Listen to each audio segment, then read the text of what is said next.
Ladies and gentlemen, we are live. We are live on a Saturday night. It's feeling all right, and we are ready to go, folks. AEW brings us Collision Grand Slam. Lots going on tonight, including a lumberjack strap match, a Saraya rules match, and so much more. We're going to dive into it. It's going to be a fun one, so strap in, strap on, grab your snacks, grab your feel good, and let's go.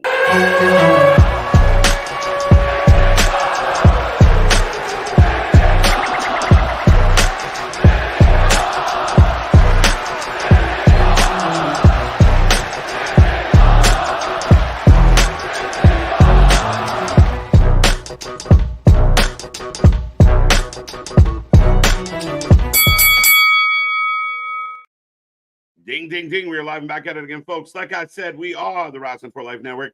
This is another live stream as we bring you AEW Collision Grand Slam tonight on this wonderful Saturday. I hope everyone out there is happy, healthy, and safe. You're having a wonderful weekend. You're feeling good. Don't forget, click all those buttons. Give that algorithm a little rub. And make sure you get in that chat. Don't be quiet. Don't be shy. And we want to see triple digits in this chat tonight as I see it filling up already. But it's going to be a fun one. Me and that pretty face got you for the next couple hours. And I will remind you, I am Mr. Every Night KJ White, the Iron Man of YouTube. And that is Big Nick. Ladies and gentlemen, boys and girls, children of all ages, the Wrestling for Life Network proudly brings you its YouTube tag stream champions of the world, the Every Night Delight KJ White. I'm Big Nick. And yes, my guy, we're excited tonight for a Collision Grand Slam, Night 2 Electric Boogaloo. And then, like we were talking before we went live. Sorry? No, I'm just saying, here we go. It's you got you. Fair enough. No, but we were saying even before we went live, we've got a stack card tonight. You've got Okada taking on Sammy Guevara. You've got Jeff Jarrett versus Hangman Page. I'm still interested how they're going to do a lumberjack strap match. Speaking of lumberjack strap matches, we've got Saraya taking on Jamie Hayter in a Saraya rules match, which is at least, I think you said, a 2-on-1 handicap match.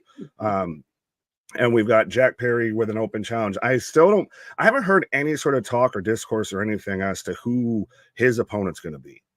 No rumor, no really. I mean, again, if anyone knows anything out there, this is a spoiler-free zone, and make sure you play along at home. But yeah, I have no idea who's going to answer the bell for this one.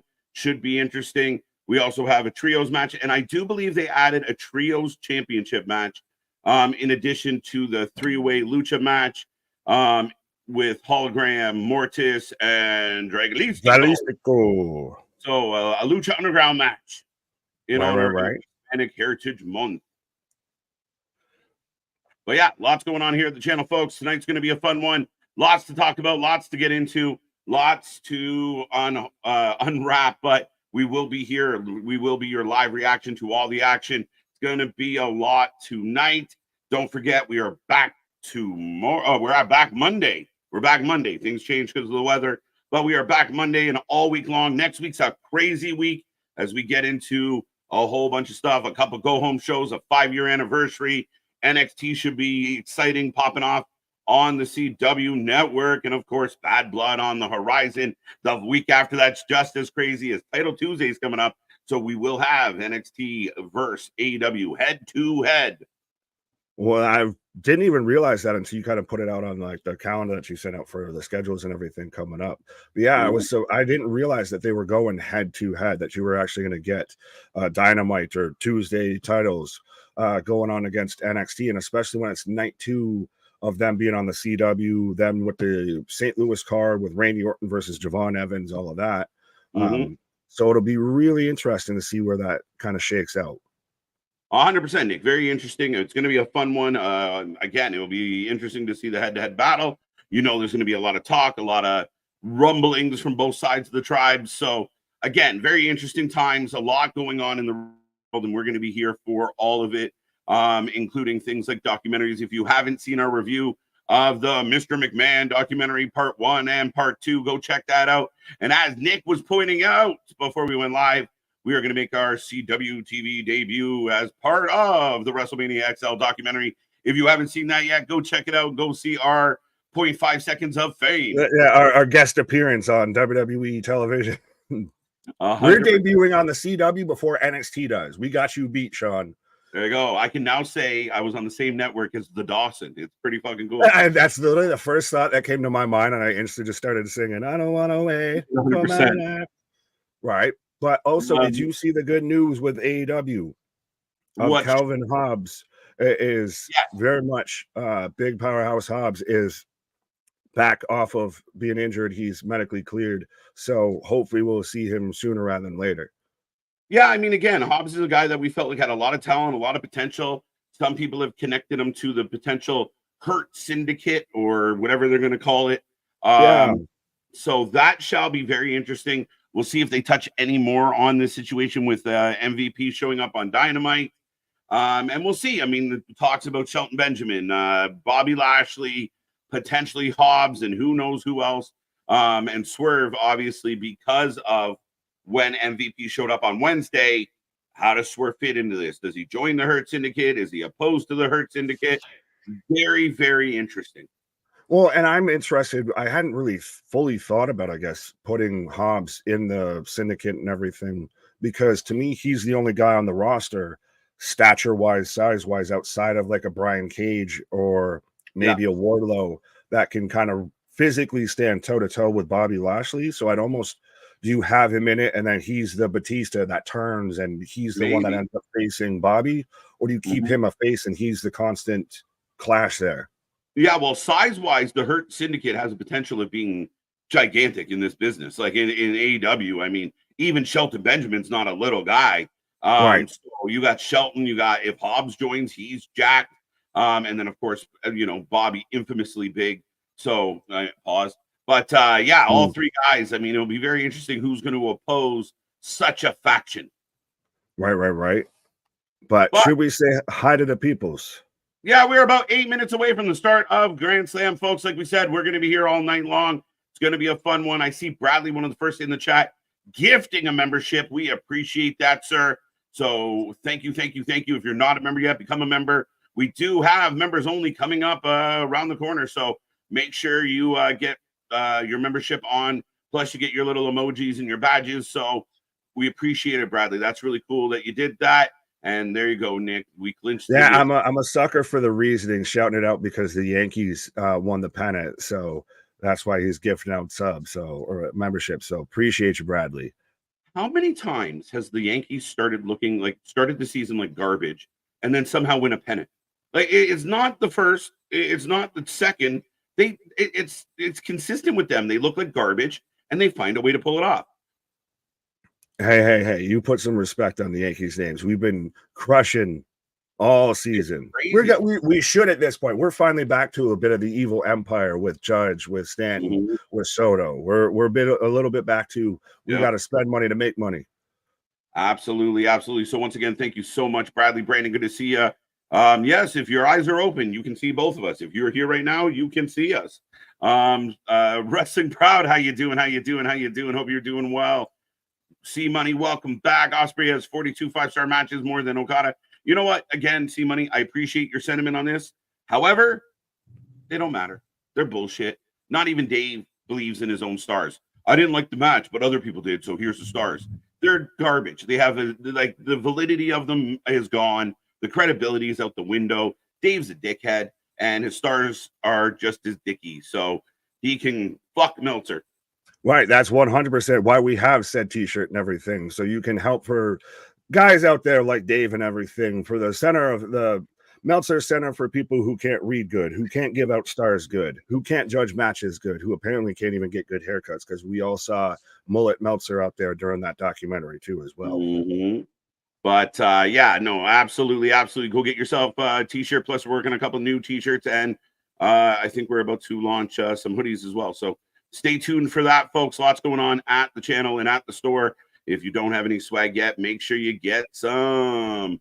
Brandon, welcome. Just randomly saying, Mick Foley. Well, he's another one that probably deserves the credit, deserves the star ratings that, today Uncle Dave would have given, 7.5 stars for everything with Mick Foley. But, back then it was a star and a half. Yeah, and I mean, again, what bothers me is he doesn't even stand for his own rating system. He doesn't have any rhyme or reason to it. He's expanded it to like 7-star system. So even if you do get a 4 or 5 star, you're not getting a top rating because he'll go up to 7. And we know that, guys like the Bucks have garbage matches and get 4 stars constantly. So as we said, fuck Meltzer. The entire system's flawed. It's flawed. It's flawed. It's flawed. Kevin, welcome back. Hope you're doing well. Good to see you. Good to see you. Rocco, welcome back. Damien, the leader of the Hopium tribe. Looking forward to Double J and Hangman, Adam Page, and a lumberjack strap match. The hat on a hat match, Nick. Yeah, I mean, outside of the stipulation, they've actually won me over with Jeff Jarrett. And I was even thinking today, like, this is really the best Hangman we've seen. Like, I'm completely sold and bought in on Hangman right now. He's finally, to me, established himself as like one of the top guys. Like, and I do say this slightly, when you have the comparison of him and Swerve to Rock Austin and just at least where they stand stature wise in that company, it kind of fits right now. I mean, to varying degrees, and I get that. I've been advocating for Page. I wish Page would get booked better. I thought they brought him back from his time off in not the best of ways. There was a real opportunity for him to kind of head where he ended up anyway, but better. However, Page has done well. My only thing I wish Tony would have done is give us a Page Jarrett one-on-one match, then escalate to a double stipulation match. That is my only pet peeve in the longevity of the business. If you want us to buy in, and again, where people say, well, long-term storytelling, blah, blah, blah, blah, blah. Hangman and Swerve told a long story. And I know there was criticisms about certain things of the story, but it's probably the best story that AEW has done outside of maybe MJF and Cody or Punk and MJF. Like, Right. it was a really solid story by the end of it. Like, even when they burned down the house and people were like, it's not the right house, it's a green. I didn't give a fuck. It was cool. I didn't care. The visual of him sitting in that lounger with the house on fire, I was like, fuck, I'm in. I don't care. I wish the payoff worked out a little better. I like Page. Double J being a serious old cranky vet works for me, and having a little chip on his shoulder and being like, why are you being such an asshole, Page? And Page going over a vet like this is good for Page. It makes Double J's contract make sense. It all works. So I just wish there was a little more stuff, but hey, this should be interesting. This should be fun. Oh, 100%, my guy. You took the words literally out of my mouth. I feel like I've been saying this since they had Hangman versus Jarrett in the Owen. If they would have done this, you would have done it and started it off there, and then you work into the Hangman Swerve rivalry and everything. Because that's, like I said, that to me is AEW's equivalent of Rock Austin, of I have to beat you, Rock. Those two are just destined to do it forever now at this point. And setting the house on fire and just sitting there with a glass of whiskey. We may be negative at times with stuff with AEW and any sort of wrestling. Yeah. That was some cool shit that we saw with that. Yeah. But it would have, I think this feud with Jarrett going in and this escalating would have helped lead into that, because you would have gotten more of who Hangman is now as that character that he was when he started with Swerve. Yeah, and I think it would have given an opportunity for Page to get more heat, right? Like continue. Right. I mean, you set the house on fire. How much more heat do you want? But like more heat. You kind of let him be a heel. You fuck Jarrett out of the Owen Hart. Then Jarrett wants his revenge. Maybe he gets a little bit of comeuppance, and then it leads to this, which blends. Then you said rolls back into Swerve. By the time he gets to Swerve, you got Swerve and Nana making everybody, swerve when they drive, and kind of turning on Page, and it works a little better. You pull out a little more of that raw emotion, but overall, I mean, I'm happy that we're getting something a little serious for Jarrett, and I don't dislike what Page is doing. He at least seems one of the guys that is coming in and being serious about the work he's delivering. He doesn't feel like he's fucking around. 100. Well, and whenever he cuts a promo now, you can see that kind of spark and everything, that he's really, whatever it is, he has found it, because it's clicking.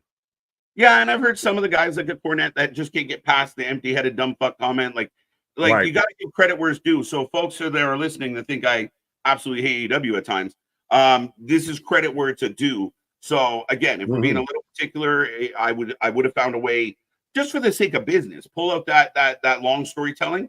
But on the whole, I'm happy with Page. I like this match. Jarrett's a vet. I mean, a guy that can still throw a legitimate wrestling punch and work and that kind of shit. This should be interesting tonight.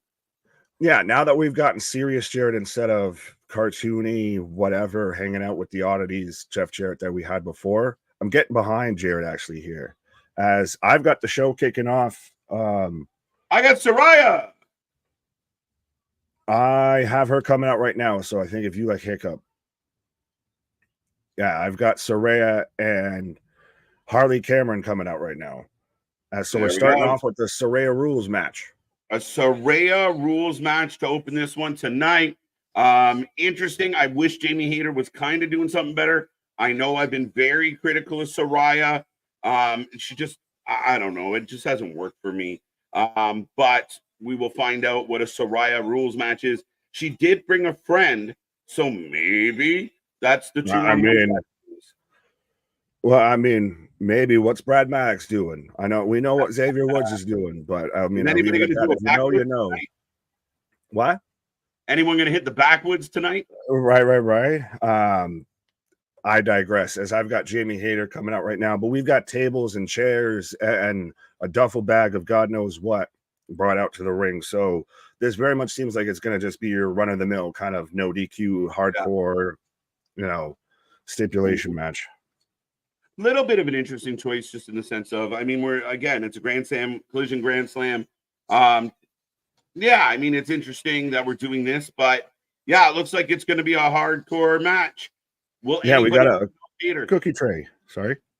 Could we see someone like Sheeta come out and help Hayter as she is outnumbered? She doesn't need it. That's how you keep her looking strong. Like, to me, I know you said, and I do agree with it, I wish Hayter kind of at least came in better, of not having her come in on the pre-show and everything at all in. But this might be at least a little nice quick starter feud of, you've got UK on UK here. You get Jamie Hayter through this. She beats Saraya here, and we move her right towards the title, because she's got to be one of those people that goes after the title that she never lost. Thunder Rosa didn't do it. Oh, this is stupid. So the match does not begin until Saraya slaps, and I quote, the slag. Oh my God. The match cannot begin until Saraya slaps her in the face. Interesting stipulation. There it is. Ding, ding. I'm waiting for it. I'm waiting. Oh, am I ahead of you? Yes. All right, I'll just play it off. I got the slap. And I've got Hayter right now stomping Saraya in the corner. So, folks, I know we probably missed half a dozen people, but shout out to everybody that we might have. Yeah, we're getting to you. We'll get there. Right. We'll say hi. Right. But let us know who you're taking in this match, whether you're taking Saraya or whether you're taking Jamie Hayter. Right now, dude. Oh, it dipped. It was 100%. Now it's 85%. So 85% in on Hayter. I'm gonna try and go to my alternative to see if it helps. Fair enough. Who's the slag that voted for Saraya? Out yourself right now. Right. I mean, again, Hayter isn't tough. She's outnumbered, and it's Saraya rules. So but you have to have Jamie Hayter look strong coming into this. She just came back and everything. You can't have her taken out. Bro. You brought a former world champion back during a pre-show, so it's hard to say. What did she just hit her with? It looked like a motherboard of something, like a goddamn Xbox. Oh, now we've got the keyboards. Yeah, she did literally hit her with a fucking tower from a computer. Oh, wow. It is. Now you watch. This is going to be some metaphor of her getting back at, it's a VCR, but this is going to be some metaphor of her getting back at like the Twitter trolls if she's whooping her with a keyboard. Oh, we got the Danielson choke spot there towards Justin Roberts, but now Saraya's got it with the cord on the keyboard. Right. Hard hitting action here, folks, but Ronan's taking Hayter, Eric Tate, this match a joke. We argued about them last night, about them re-signing Saraya and everything like that. She really has, at this point, not been able to put on good matches in any capacity. She's there because of a name, and I get it. I mean, I'd still have her in some maybe an authoritarian role or something like that. But okay, I could get behind that a little bit. We've at this point, even right now, I know it's going to be part of the gimmick, but Harley Cameron's the one dominating Jamie Hayter here. So Saraya at this point can't go in the ring. So she can't go in the ring. She doesn't cut a great promo. Her storylines have been silly. The Outcasts suck. So cookie sheets.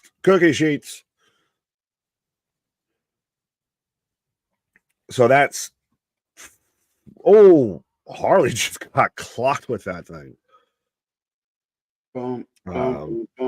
Mike Clayton, what up? I'm gonna try and rapid fire some names. Bradley, what up? Anthony, what up? I don't even know if he said hi to you, sir.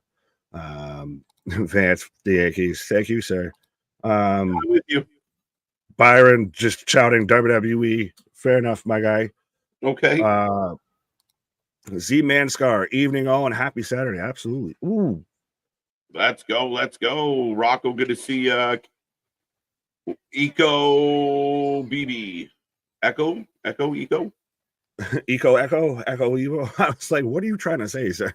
All right. What's up, 444? As I got Legos being scattered, I think I'm going to be slightly ahead of you, but collisions. That's fine. There's enough chaos. You could believe that there's both happening at the same time. But Calvin, what up? What up, Boston? Dun, dun, dun. Alexis is with us. Ringsider Anthony, always a pleasure. Oh, I don't know if those are like Hot Wheels cars is what I have. Were they Hot Wheels? I thought they're Hot Wheels. I think we've talked about this before. Of sometimes Danny come in and he whooped me with that Hot Wheels track and everything. So now we're literally going back to.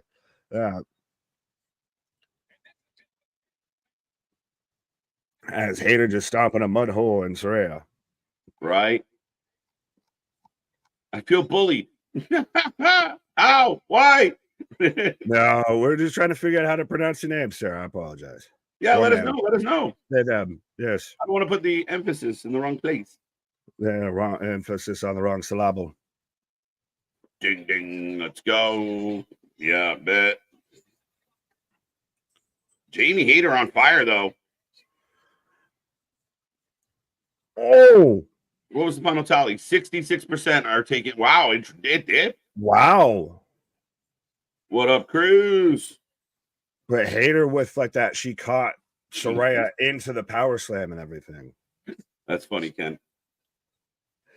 Gene Snitsky, jeez. Mm-hmm. Was he Canadian? Let's go with it. Fair enough. Shit, you gave us. We traded Jericho. We got Jericho for Gene Snitsky. Yeah, he was part of the deal with Brock. Oh, you guys get to claim Brock now. Yeah, he's definitely Canadian. Oh, wait a minute! Wow, that didn't go quite well. Did you get him coming off the table yet? I'm about to. I was selling it. I was selling it. This didn't go well. Oh, you can pin anywhere. Oh well, I assume. Oh. So at least Hayter took the table and Harley just took the edge. How many times have we said the double table spot never works out? No, not unless like you got to be, and especially you're involving more people into it. Go ahead. Right now, I got the referee counting a count out. What? She smashed her in the face.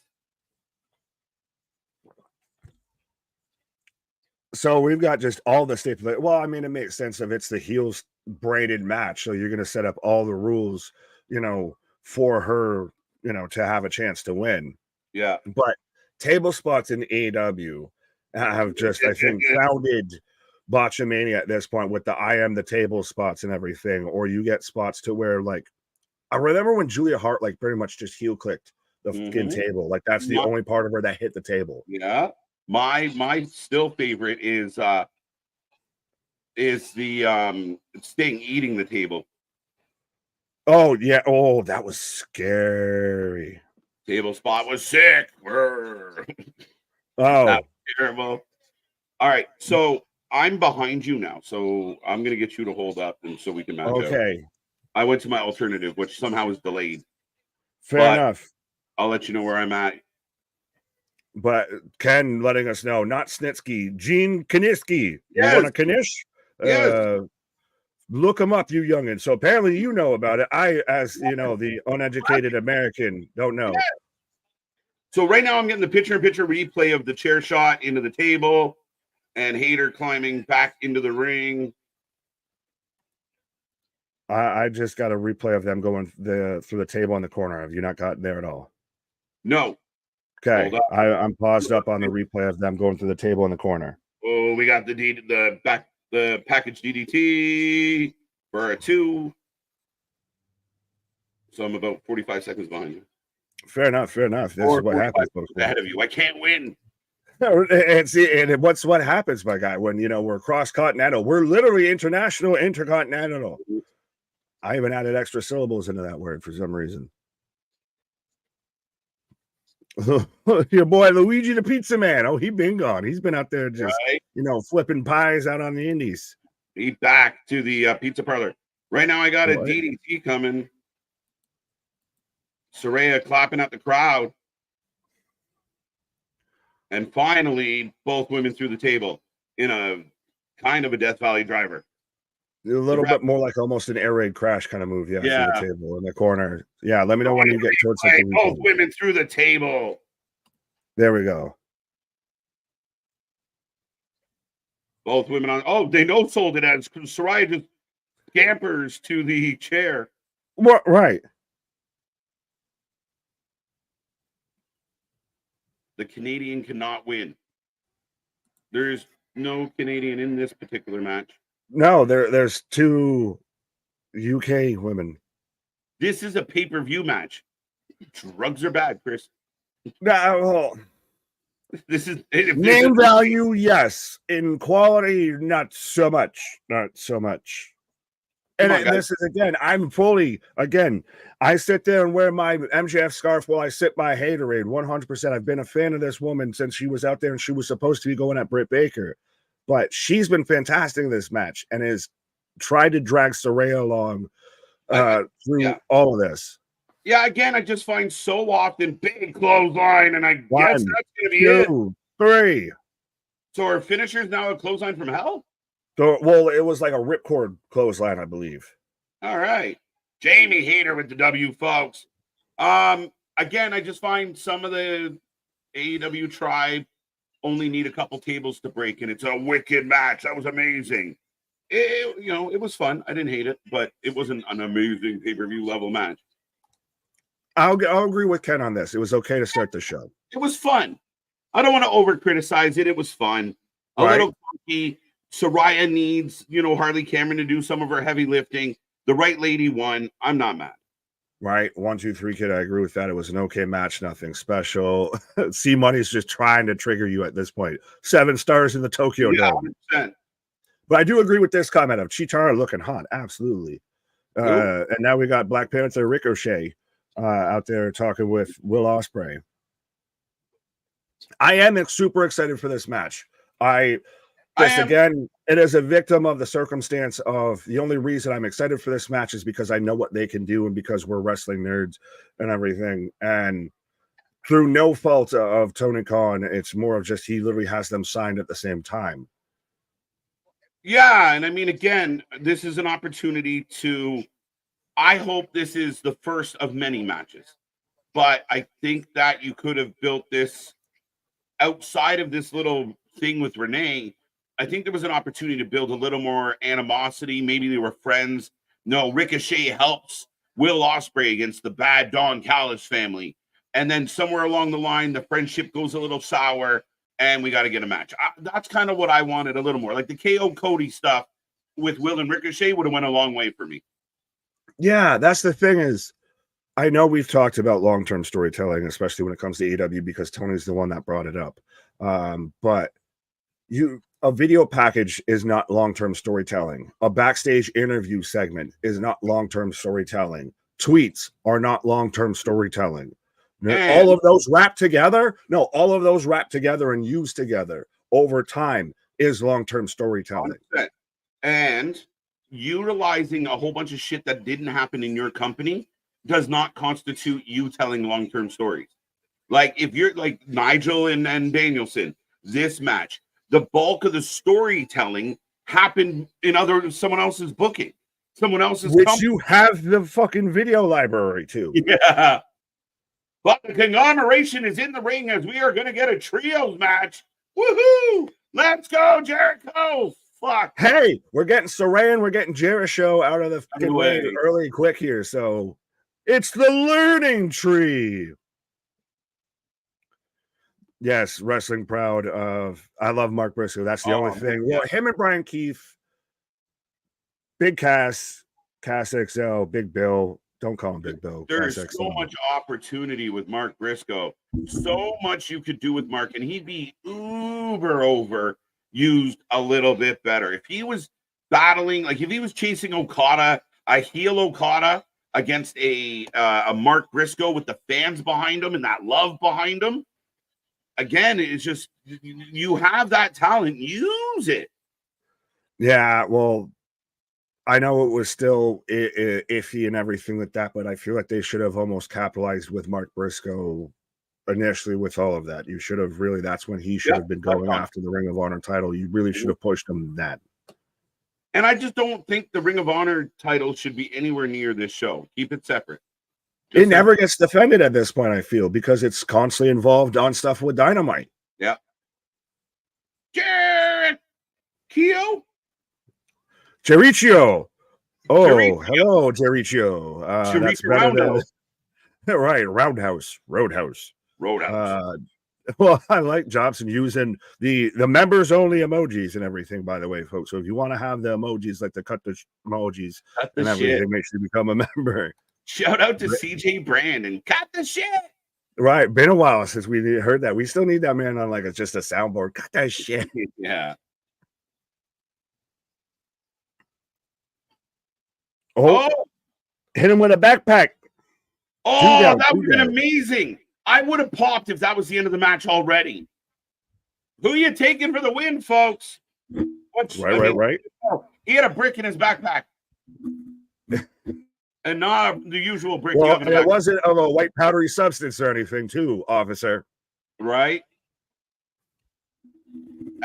OC and Bounty Killer. They're the only two in the ring. Right. Murder. Boop. How you doing, wrestling fan? ABJ, good to see you, buddy. That's true. I was just thinking about that when it was last time he defended that title. I don't recall. Can you mute? Thank you. The bad apple makes me want to stop eating apples. As the Redwood is in the ring now. Big Bill's got two men by the neck. And they start kicking and punching him. Looking shitty. And Big Bill gets chucked out of the ring. Bounty Hunter catches him. Football is more exciting than this. Well, fair enough. Mark really loves that chair spot. He does. It's become a staple. I like that chair spot. Just don't do it every single match. But I love Mark Briscoe. I think he's underbooked, underutilized. He could be a huge draw for your company. Like, he knows how to get the crowd going, and I love him. I want more of him. Jericho 100%, but he's caught up in this whole conglomeration faction. Jericho dropping Mark Briscoe onto a chair. Right. Ooh. Right. And we got to stop and hi guys. Conglomeration for the win. Conglomeration. I still hate the name. I can't wait for a week from today. I'm kind of nervous about Blood. Why are you nervous? Enjoy the show, my guy. I'm nervous. Are you wrestling? Well, I mean, the man's super invested with, the Liv and Dom and the Rhea storyline. So maybe he's nervous, thinking that Rhea might, take that belt away. Spoiler alert. Liv is going to win. Don't worry. They stacked the deck against the heel. She's going to win. That's my take. Well, and especially, too, I know we've got, Dom up there in a shark cage and everything like that. Wait for that. It's 100% setting up for him to, drop something down to Liv, to where that's what ends up helping, turn the tide in the match, what have you. No. Yeah, Robert, I agree, man. It's guys like him. There's Shane Taylor, I think, could be a big help for this company. 100%. I do think there's talent that, like Mark, so energized. His promos are phenomenal. And what people kind of overlook with Mark is he's a certified genius. Like, his IQ is off the chart. But you see the guy with no teeth and yeehaw and come hang out with my chickens. You don't think genius, but the guy is smart as fuck. His promos are hilarious, and that's what you need. Like, he could be used so well. In a day and age of sports entertainers, and yes, that is still what most of them are pretty much really honestly sports entertainers. Mark Briscoe is a pro wrestler. Yeah. 100% of he's out there. He will do whatever. He's a company guy. He will sit there and you believe every inch, and it's still even with the Briscoe brothers as a whole, but now especially with Mark, you believe every word that comes out of that man's mouth. why is this match like no D? Oh, it's a tornado, which means I guess in AEW it means. So we went from a Saraya rules anything goes match to a trios Jericho anything goes match. Lazy booking. Shout out, Jim. Well, it's just everything is no DQ in this company at times. It's the rules, can actually enforce the rules at their discretion. Big Money Shane Taylor working with Shane O'Mac. Ooh, that'd be interesting. Shane on Shane action.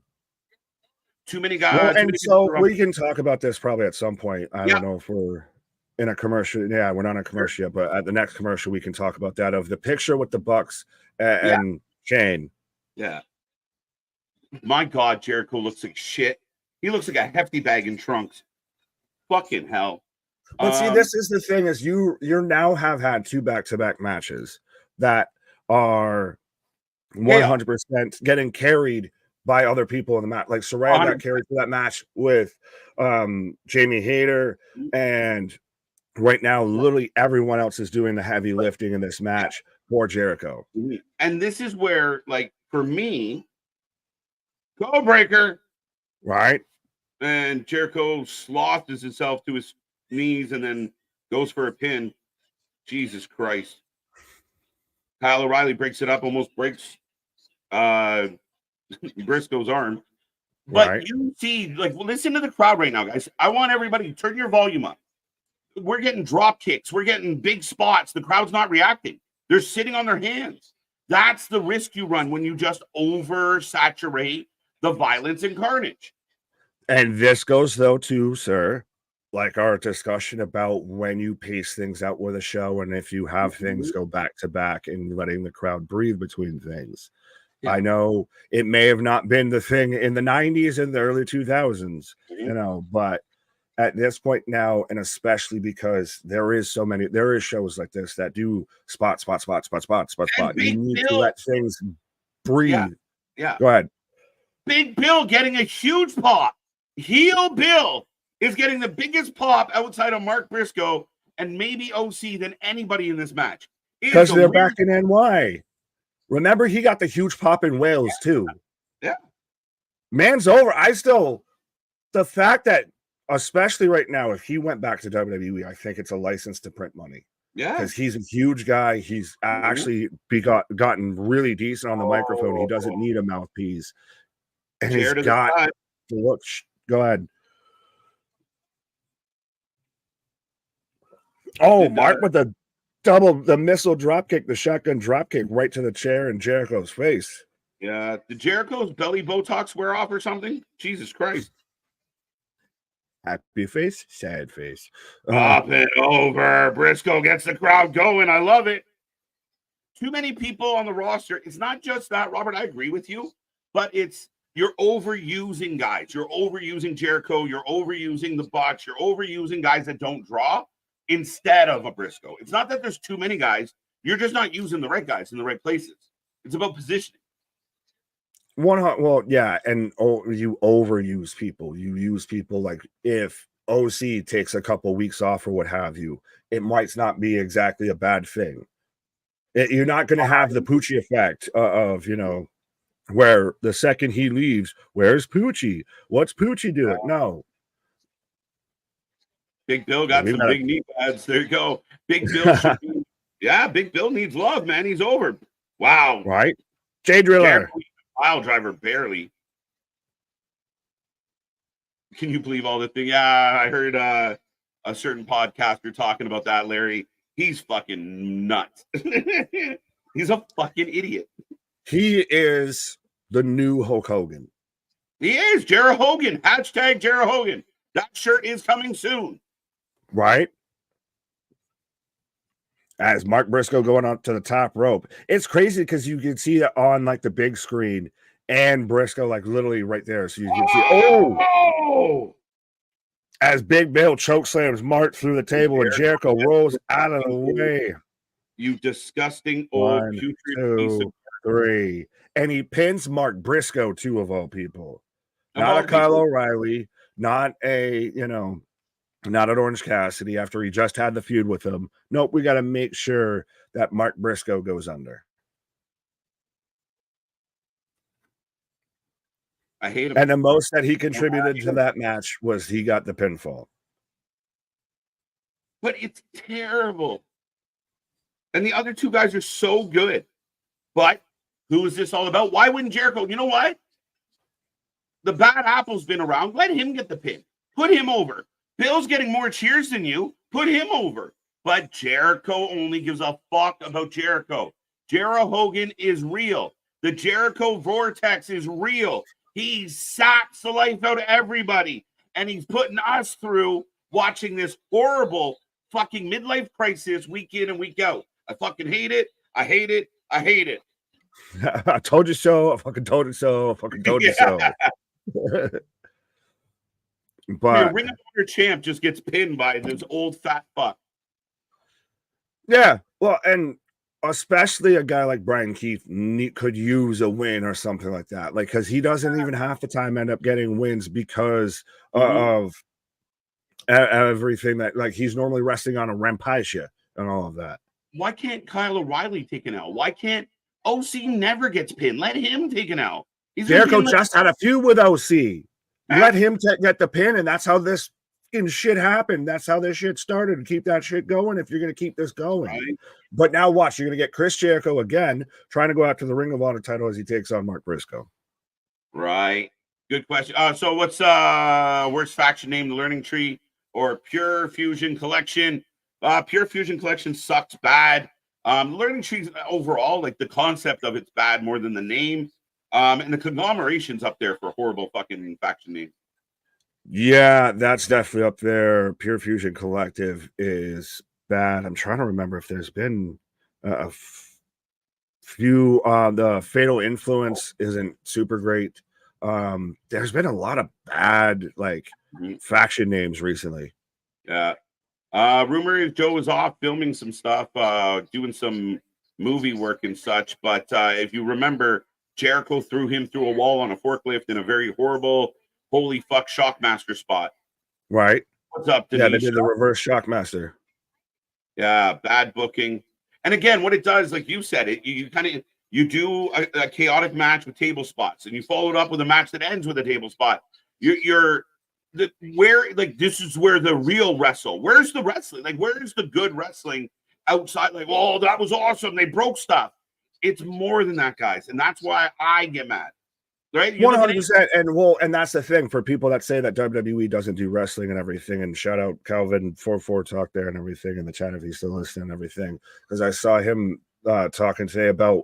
He pointed out that the spot that we both talked about and got excited about when Andrade hit Carmelo with the power slam onto the apron and everything. That's a spot that's been done in Stardom. So WWE's borrowing stuff from all of these other companies. Meanwhile, AEW at this point is just kind of doing WCW, ECW light of we're doing, hardcore match followed by a hardcore match followed by a hardcore match type of stuff.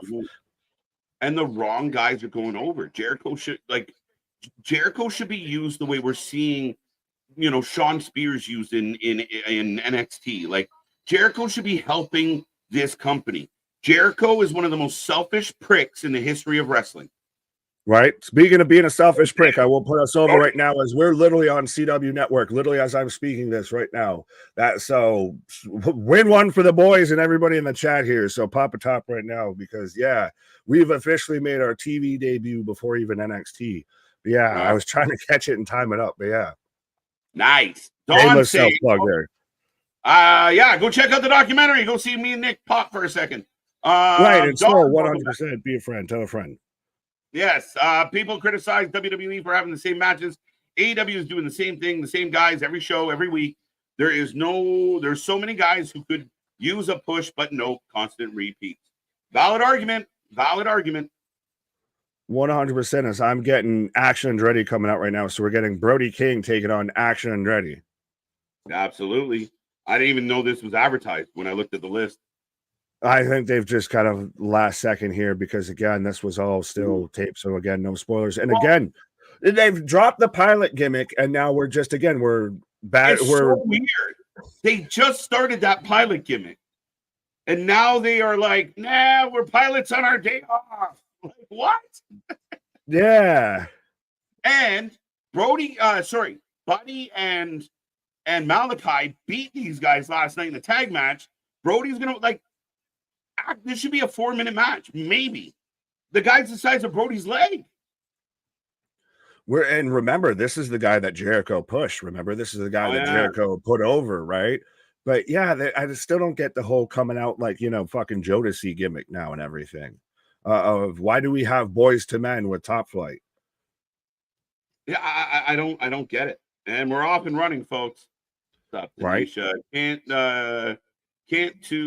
wait for Joe to come back and beat the hell out of Jericho. Again, I think Jericho avoids going under and avoids anything that makes him look bad. So, yeah, you're good luck. I'd love to see Joe back. I love Joe. We all know where Joe and this channel are big fans of Joe, but I don't get it. Right. Oh, look, here we go. Oh, not even a 1 count. But yeah, folks, let us know who you're taking and why it should be Brody King. But yeah. Oh, the final testament. I will, help the YouTube overlords and read the comment. Yes. Yeah. So does this mean Jericho gets a title shot since pinning Mark? I'm telling you, that's probably what they'll do. That's probably what they'll do. I will throw up in my mouth. Remember when he won the belt and was using it to try and think he could get the brand over? Yes. And then he had a garbage match with Colt Cabana where he almost killed himself. They put him in a match with, I think, Vikingo, Commander, and it just Bandito, and it just proved that Jericho can't wrestle. Just like a couple weeks ago, he's out in Mexico fighting Mystico, and it's embarrassing. It looks like your drunk uncle trying to do lucha. He's the Uncle Rico of wrestling. I bet you I can throw their football over that mountain.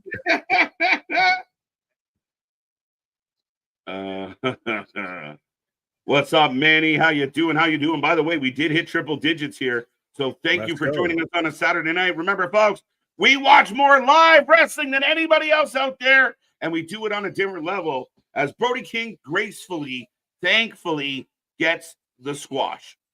Right. As Lisa's Wrestling for Life, if Vince were to somehow book the AEW shows, would you think he would do a better job than Anthony Khan? It's about the same. Right. Yeah. We've said it for a long time. Oh, hey.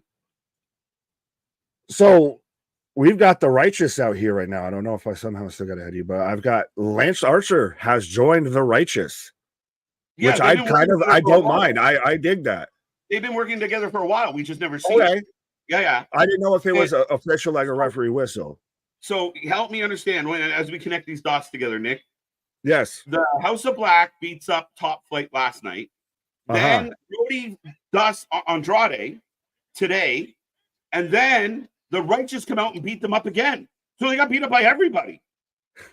So the best that I can do if I'm trying to get into the head of one Anthony Khan here with this, as I've got the video package with the scapegoat bus, the short bus riding through NYC right now.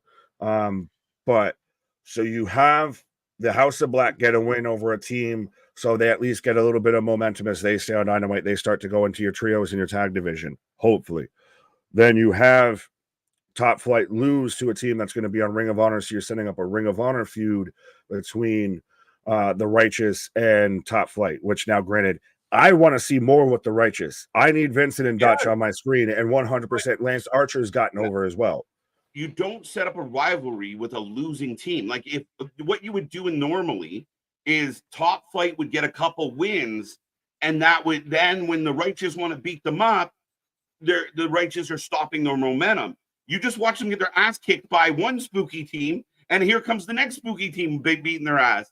It's not the right setup.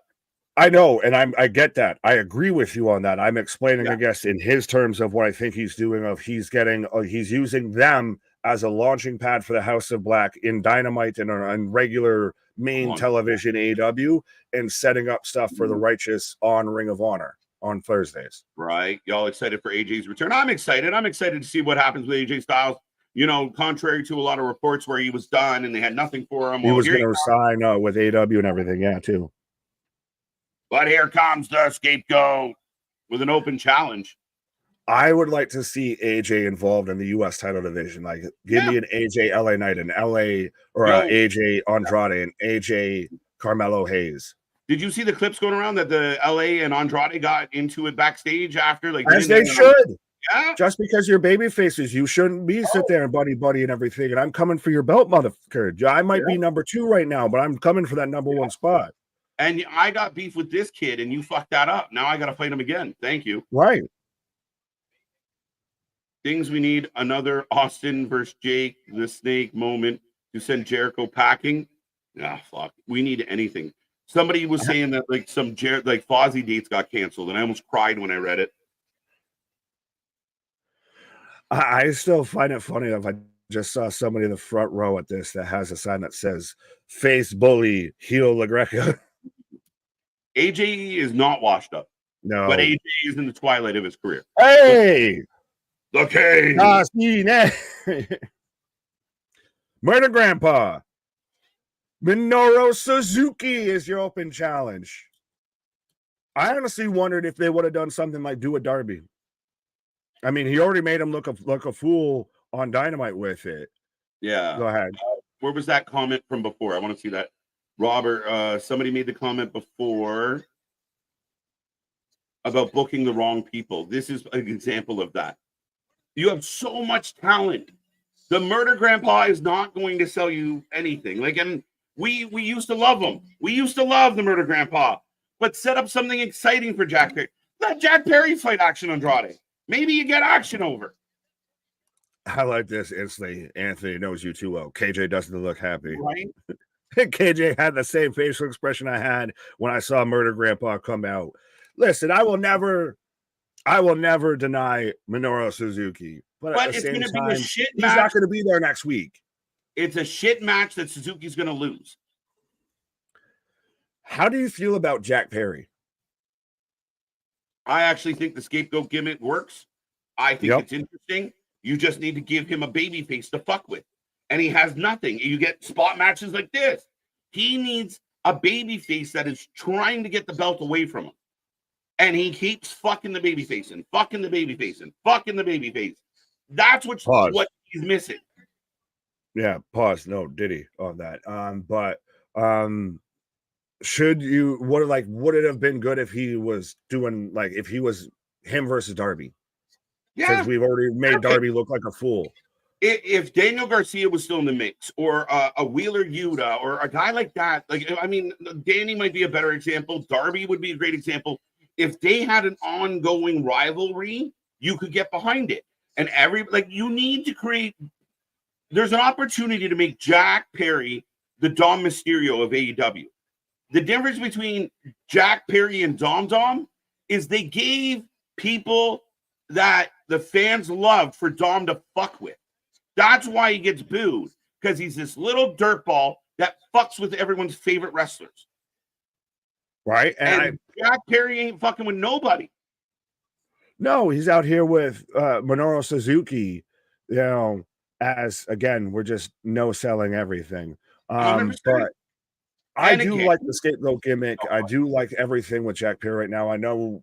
I wish the match with Danielson would have been a bit better. I know you very much thought that Danielson would have gotten the best out of Perry, but Daniel Garcia is a great name that you brought up. If he was out there, and you clearly are not going to have him working with MJF right now, but then again, they're not going to invest in him because they don't know if he's long-term, yada, yada, yada, which is a whole new perspective I've seen. Mm-hmm. I don't know, Nick. Sorry, and I'm trying to watch this a little bit. I think part of the issue for me watching this is kind of like where you got to protect Jack a little. Is when you tune in and see this man, this grown-ass man with a crazy haircut, he should beat the shit out of Jack Perry in about 6 minutes. Jack Perry's not tough. It should be a dusting. But if you put Jack Perry in with like a Danny Garcia or somebody of that physical stature, now you buy in. Now you're kind of like, this makes a little more sense. But Jack Perry walks around like he's Moxley that got put in the dryer. We represent, but yeah, he should be the sneaky, smarmy heel and everything. As I'm in picture, and I did want to crack this joke, at least that I've seen going around of, we talked about the other night, last night, of Tony Khan adding injury times to contracts and everything. So Adam Cole's just got like the Bret Hart 25-year contract now at this point, right? Probably. Like that man's just AW 4 life. Yeah. Well, we know Jericho signed until he's 62 years old, and he's still which is next week, by the way. Right, and he's gonna brag like I'm the 60-year-old fucking, and he'll probably be world champion on his 60th birthday. He's gonna face fucking Ric Flair at Ric Flair's funeral and still go over. They all do that shit. I hate it. I'm so sick of the shitty forearm spots. They look terrible.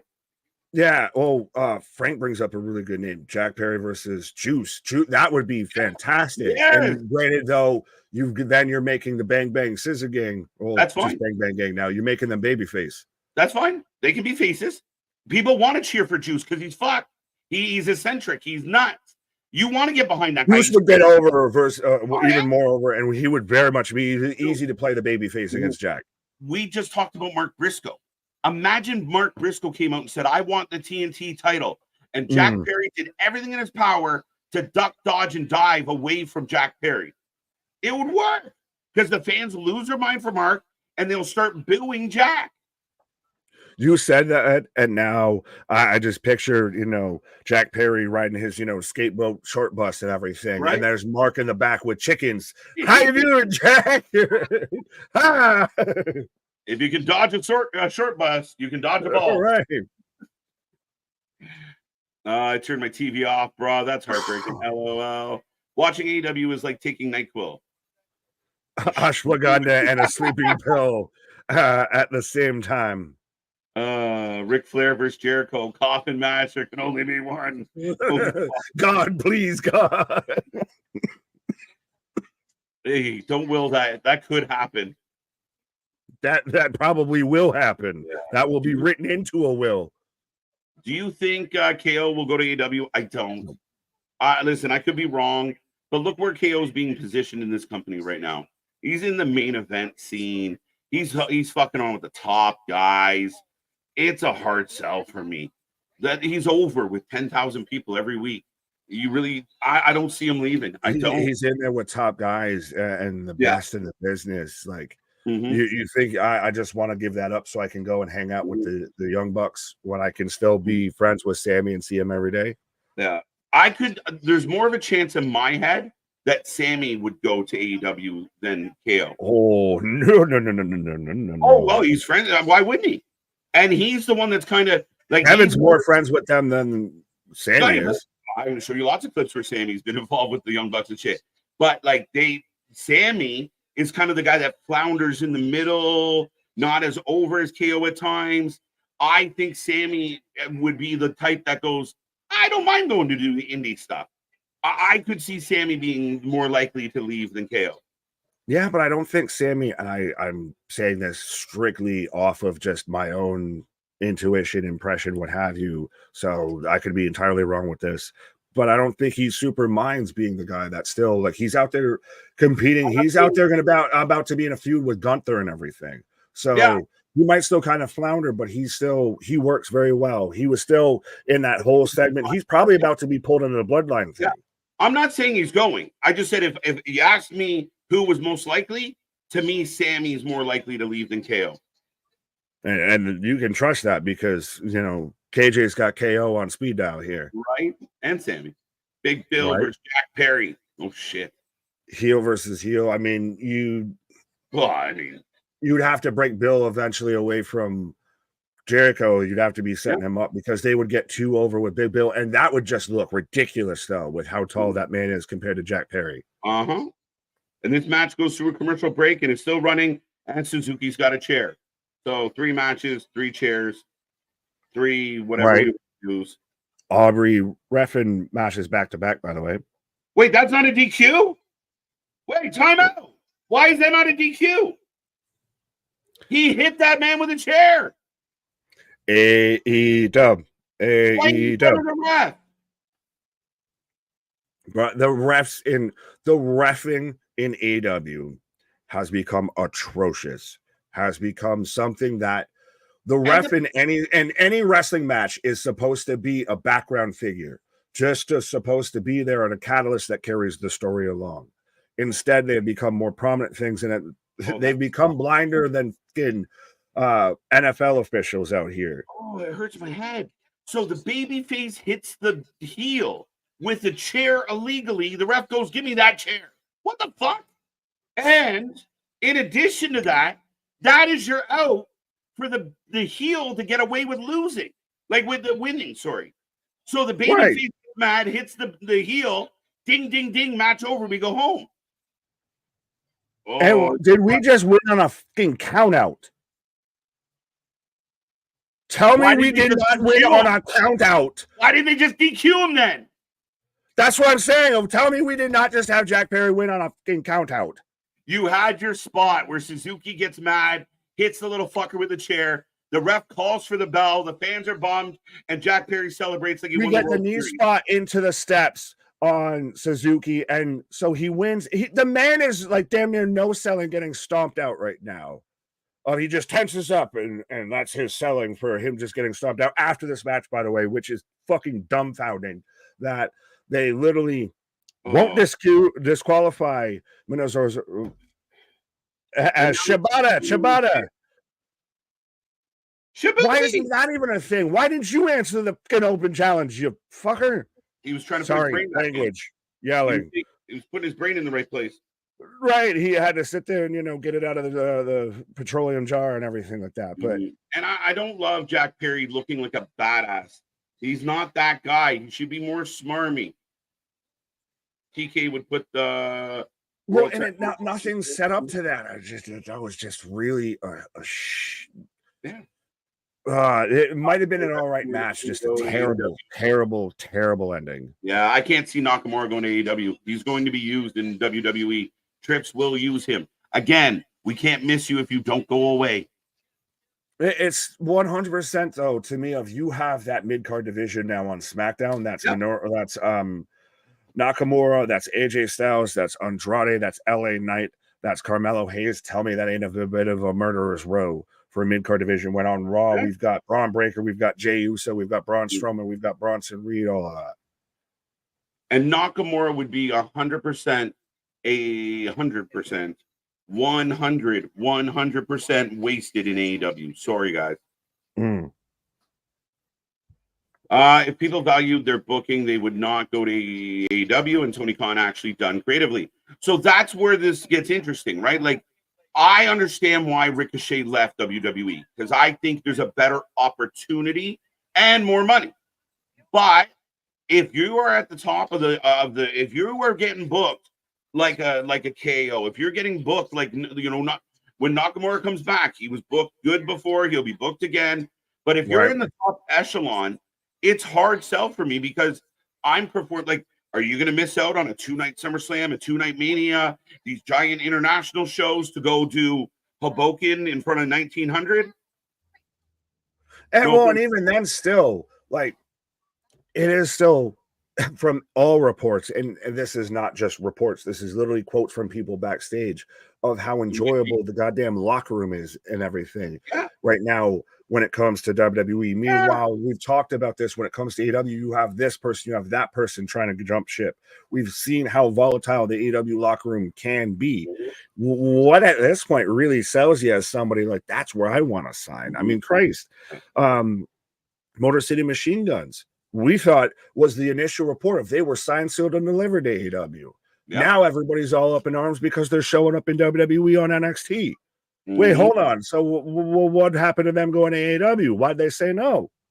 Well, that's it. Again, I think if you're looking at it, again, if you're Mercedes Moné and Tony's backing up a truck and you don't have to work very hard or work very good and you're going to get money, you're going to sign. But if you want to make a legacy in wrestling and if you want to be remembered as a potential great, Tony's not going to do it for you. We've watched it time and time again. That's why, look, me and you agree. We like the Murder Grandpa. But the minute he walked through the curtain, we've groaned because we knew it was going to be a shit match.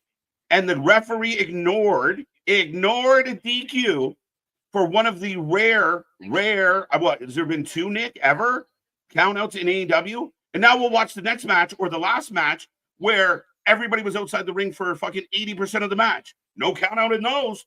You got to be consistent, guys. Well, and even still, just having something so obvious and so blatant that would be like, it's a DQ. Like your day one wrestling fan knows, well, he shouldn't be allowed to do that, especially when the ref's looking at it. And then you end that on a count out of all things. Right. Like Jack Perry doesn't look strong. Minoru Suzuki looks like a fucking idiot. Aubrey just looks like she's still got the blinders on. Like, what the fuck are we doing with all that? Everybody looks like an idiot. Yeah, everybody leaves that with egg on their face. As I did want to touch on just Todd here real quick. Nice to see unbiased and impartial coverage of wrestling, unlike some others. And then this is a two-parter because we get down to he names names. And again, this is Todd naming names, not us naming names, but not to name names as he proceeds to name names of JD from NY or Vince Russo. Hey. I've said it a million times, folks, and I'll say it again, and maybe it's bias or arrogance or cockiness. I don't know what you want to call it. We like to be humbly cocky at times, but we are the most unscripted, unbiased, unruly, sometimes unprepared podcast in the fucking world. And that's how we roll. We are not going to pick a side based on the letters. We're going to call it as we see it. When a company gives us shit, we're going to tell you it's shit. When a company gives us good, we're going to tell you it's good. 100% though.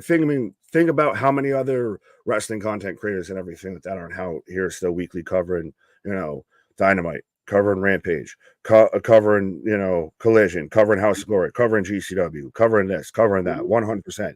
Often imitated, never replicated, never duplicated. We give our opinions on everything because we watch everything. You can't say we dislike something because I don't hate watch shit. Sorry, I don't get paid doing this right now. You ain't going to get me to hate watch stuff. I'm not going to sit there and take time out on a day to watch stuff I don't enjoy. No. I want to enjoy all the wrestling I watch. I want this to be, every match is a 5-star classic, Dave Meltzer. But I'm going to call a spade a spade. 100%. And again, I got no reason to make it up. And now, right now we get the trios title is on the line as Private Party with their new friend Commander taking on the Blackpool Combat Club. I kind of the Bastard Combat Club. At this point, it can't be from Blackpool. The closest did they just add Pac so it gets UK-ish? Maybe, but I don't understand how you bring in this new faction, like you reform the BCC, and their big babyface rivals are Private Party and Commander. Again, you got the Briscoes, you got the Wardlows, you got the Ricky Star, you got so much talent we could be watching instead of these three. Well, and I know we say we want to have them use other talent and everything, but give a reason as to why Private Party is here. Yeah. The reason is literally just because Moxley decided I'm going to smash one of y'all in the hand with a hammer and everything. What are we doing? Was that the first count out? I think maybe this first or second. I mean, less than 5 countouts in the history of AEW. First of my recent memory here. Yeah. 8.7. I love it. The pre-order. There was a comment I wanted to click on. A lot of people saying waste of time. That match sucked. It really did. It's to protect Suzuki. Shame AEW for. But no, here's the funny part, Chris. You don't protect Suzuki because he got beat up and needed saved after the match. So now Suzuki looks like a pussy, and the little guy with the fuzzy hair looks like a world beater, and Shibata had to save the day. You look dumb in 3 ways with that. You have the baby face sit there and consist and literally get himself disqualified in front of the referee. Number 2, you end in a count out after all of that and everything. Mm-hmm. And then, like you said, number 3. So rather than Suzuki gets his heat back and everything, and then you protect him and he looks like a badass and he beats up Jack Perry after the match, which granted, then you make Jack Perry kind of, look like a fool. But either way, now to where he's got to get beat up by the guy that's half his size that had to basically cheat to beat him and everything and has to get run off, to save him. Yeah. I'm all for being a big fan of Suzuki, and I know that Tony and AEW and everything have the relationship with New Japan. You can't say in that moment that was them protecting Suzuki. That was just whatever the fuck that was. That was a fever dream. Yeah, all it is trying to make guys that aren't that good look good, and you hurt the guys that are good by doing that. Keyshawn, this comment, KO maybe, but I will tell you this. I will bet you my left ear. I'll Van Gogh my left ear if AJ Styles ever goes to AEW. He is walking off into the WWE sunset. He's not going to AEW to take the bumps that they're taking. He's not going to AEW to, like, he likes how he works in WWE. He likes the fact that he's outright admitted he's not the guy he used to be. He doesn't want to be flying through tables and doing backflips all the fucking time. He's got a very strong formula, and he wants to get in his minivan, high-five his children, and go off into the sunset. I bet anything you will never see. And if I'm wrong, I'm wrong. But I do not believe you'll never go like Danielson. No. I could see maybe he does something like that. AJ Styles will retire or end up in TNA before he goes to AEW. I would rule, honestly, I would say AJ would be more likely to me than Kevin. There's no fucking way AJ Styles. I could see him doing like a Danielson thing. I could see him but why? He's not going to go. There's no fucking way AJ Styles goes to AEW. None. I don't think either's really likely, but if I've got to pick between the two, I got to pick somebody. At least KO can say, well, it's my buddies and da-da-da, but AJ Styles isn't going. Bullet Club, for life. He doesn't give a fuck about that. Kenny Omega versus AJ Styles. He doesn't give a fuck. Will Ospreay versus AJ Styles. Rick O'Shea. But see, that's the thing. That's the trap everybody falls into because they anticipate that's AJ Styles like 10 years ago. That's it. And AJ's been honest about it. Like, and he said, like, I'm retiring here. Like, this company's been good to me. I've had more matches in this company than any other company. And he's going off into the sunset as a WWE. I listen, I said, I'll cut off my left fucking ear. I don't need to see that. I don't need to deal with that. No. I'll do it live. No, you won't. No, we won't, folks. No, we won't. Mike Clayton bringing up that they're not tagging in Yuta and everything. Yeah. Where's Scorpio Sky? They don't. AJ, where's Chris Statlander? Well, we're going swinging. Poor Stat. I love Statlander. They don't. I give them credit here. They don't trust Yuta. So I kind of like that they're building this tension. But again, I don't think Yuta's the guy to really elicit a whole lot of holy shit. Here comes Yuta. Look, Yuta's pissed. Fuck these guys. I like this. See, we say nice things too. Yeah, but it's to me I haven't given a rat's ass, honestly, about Wheeler Yuta since he was out there and winning the Pure Championship versus getting, what was it? It wasn't even when he won the Pure Championship. It was when his first match with Moxley, when he was getting jumped into the BCC and him winning the Pure Championship. Those are the only two times I've given a rat's ass about Wheeler Yuta. Commander respectfully. Gets grabbed by Cesaro. Commander, the best wrestler in the company, and that was awkward. Oh, small package. Yuta gets out of the way. Nick is what? Nick is right. The mid-card division is slowly getting better, but actually have stories and more. Yeah, they're really fucking filling that. You're right. Like, I mean, they're doing a really good job making the middle part of the show solid. But we've talked about this, and especially going back, and I know we talked about the Vince documentary is basically just a retelling of WWE's history.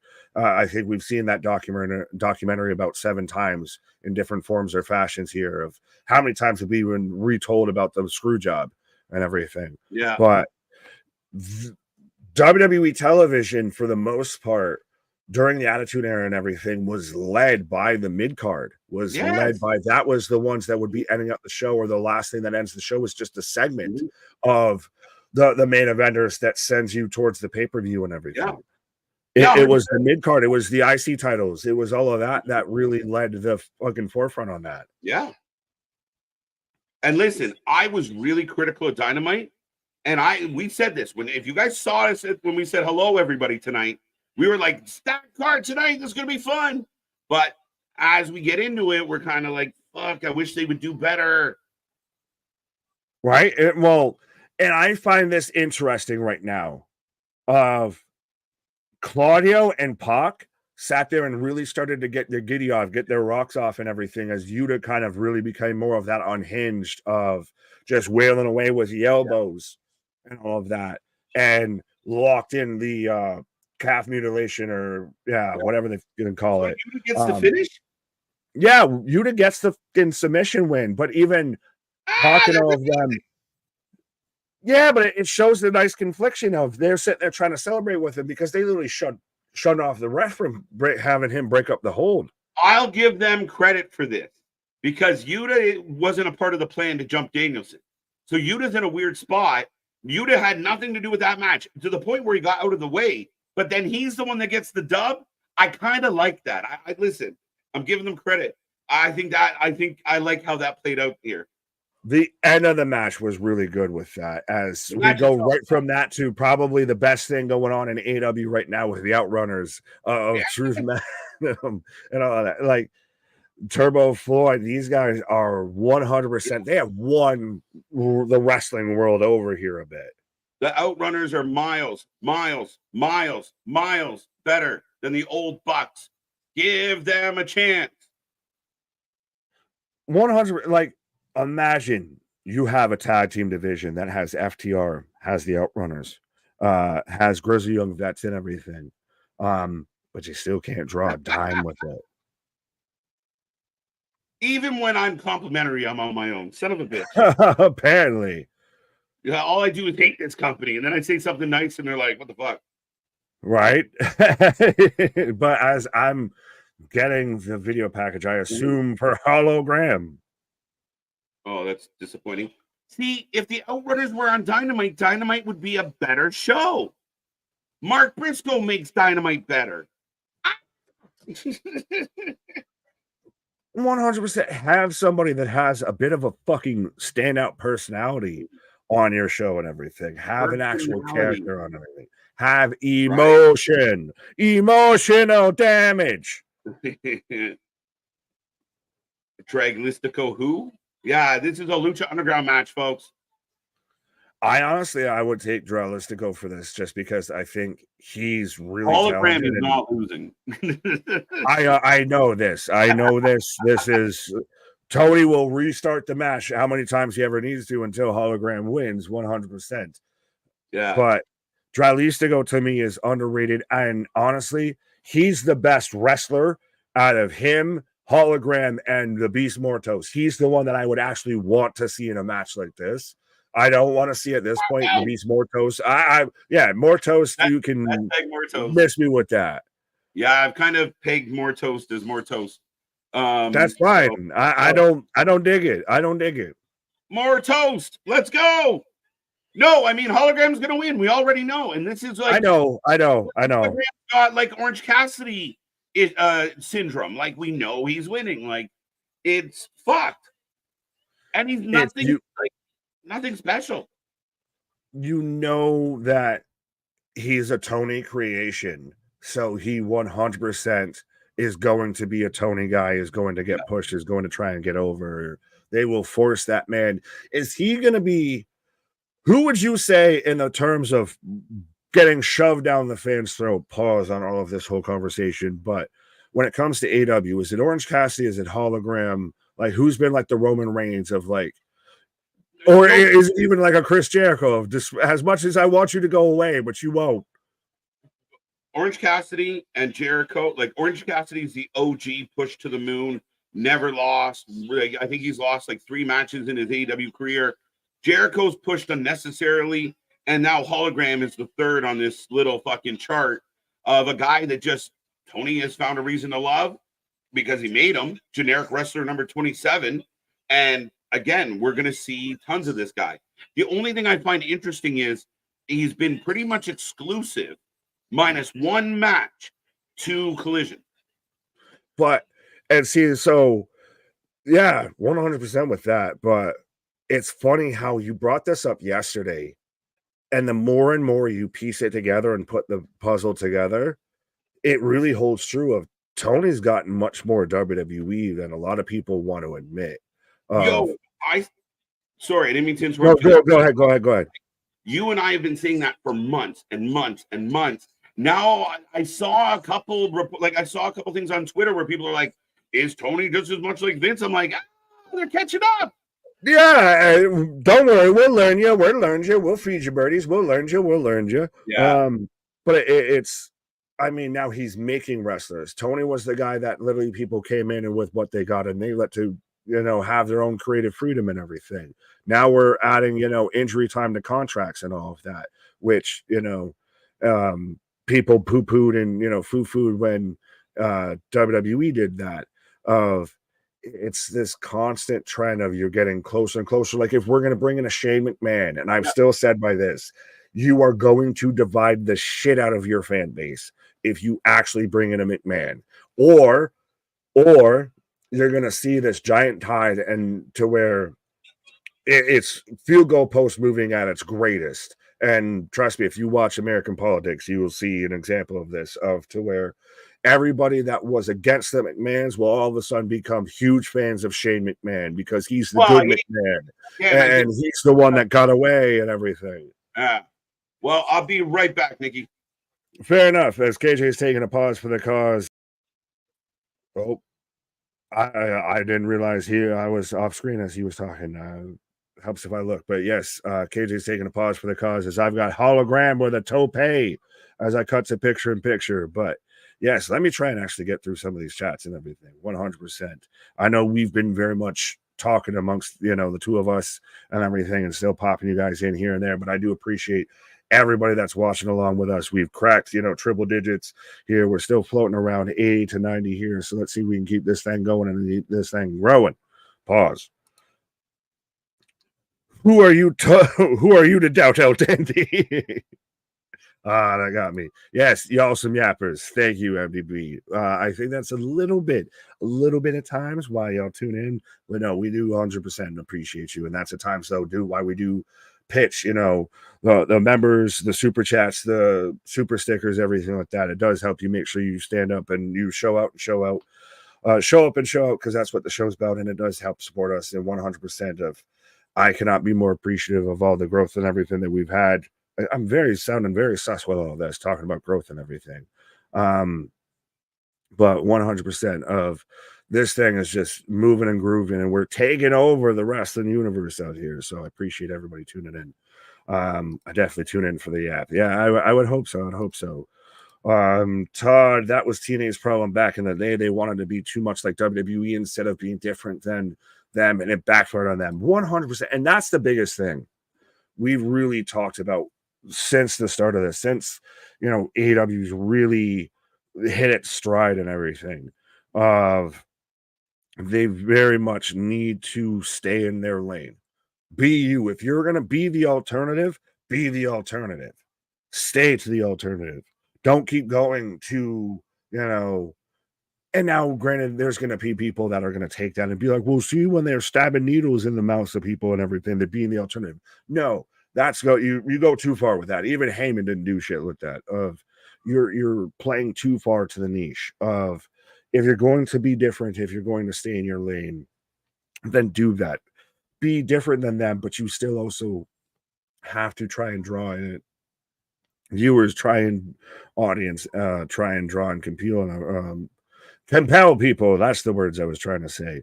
But yeah, don't sit there and try and put on the same stuff, because there was very much a time to where AEW was super competitive. There was a time to where AEW was where the best wrestle. And at this point, it's been more of just where the best have hardcore matches and where the best, referee, where you can easily see how not to officiate a match and everything. It will still have its highlights and everything. Like I'm still, super excited for Hangman. We've had some really good stuff to talk about tonight, but it gets martyred and weighted down with bullshit at times. Tommy, what up? We're the best Lessel. I see what you did there, MDB. Adam, what up, saying AEW has a very different product from WWE. Is it good 80% of the time? I don't think so, but a different style and different feel. Fair enough. And I will agree with that, as right now we're in action as Dralistico's in control here. But there is times to where AEW is actually really enjoyable. And everything. Like, even I'm super excited for Ricochet versus Will Ospreay. That's through nothing that AEW is actually booked. I'm excited for that because I'm a wrestling fan and because I know what those guys can do. That's should be a help for them, and they should use that and capitalize on that and sit there and really flesh out that storyline. But to them, a video package at this point is long-term storytelling. Backstage interviews, long-term storytelling. Like, there is so much good and so much potential with this company, but the faults and everything weigh it down, and the fact that people want to act like there is no fault, there is no discussion with it, to me is more what turns people away than anything. As I've got Dralistico and Hologram squaring up here, as Mortos is just literally just walking around the ring. Like, this is at times the issues when you get with triple threat matches. Oh, as Dralistico jumps to the Hurricane Rana, as and Mortos is making me eat my words, of to where you just get kind of more, two guys wrestle and then, one guy's involved. Yeah, I might have said Mordor. We're taking the hobbits to Isengard. To Isengard. That's where we're going. Rizzo, 2 fractured fingers, playoff availability unknown. Sorry, Big Nick. Oh, okay. Jeez, fair enough. We'll see. I mean, playoffs is still a long time, but letting us know to the goddamn Alabama's up 28-7 on Georgia in the first half. Oh, damn. As excuse me, the pop-up like Samoan drop there from Mortos onto Dralistico. You saw the man coming. Move out the goddamn way. As Hologram, I keep wanting to call him halogen, like the goddamn light bulb, but Hologram out there jumping off the top rope on to break up the pinfall here. This match is getting gradually better. As we hit it again, and I don't know who really got the worst of that. Like, was that more Dralistico hitting that on Mortos, or the crossbody or cross ring Spanish fly? But you hit it and you pop back up here. You might be onto something here, Ronan, saying that this match is getting a little bit better here gradually. Fun lucha match. Yeah, it's picking up steam now here. So again, there is still good with this company and everything. They're still good with the product and everything. There's still a lot to like here. But there's still, it just needs some tweaks. Oh, backbreaker. Tommy, just damn it. I love professional wrestling. Is that like Michael Scott yelling out, I declare bankruptcy?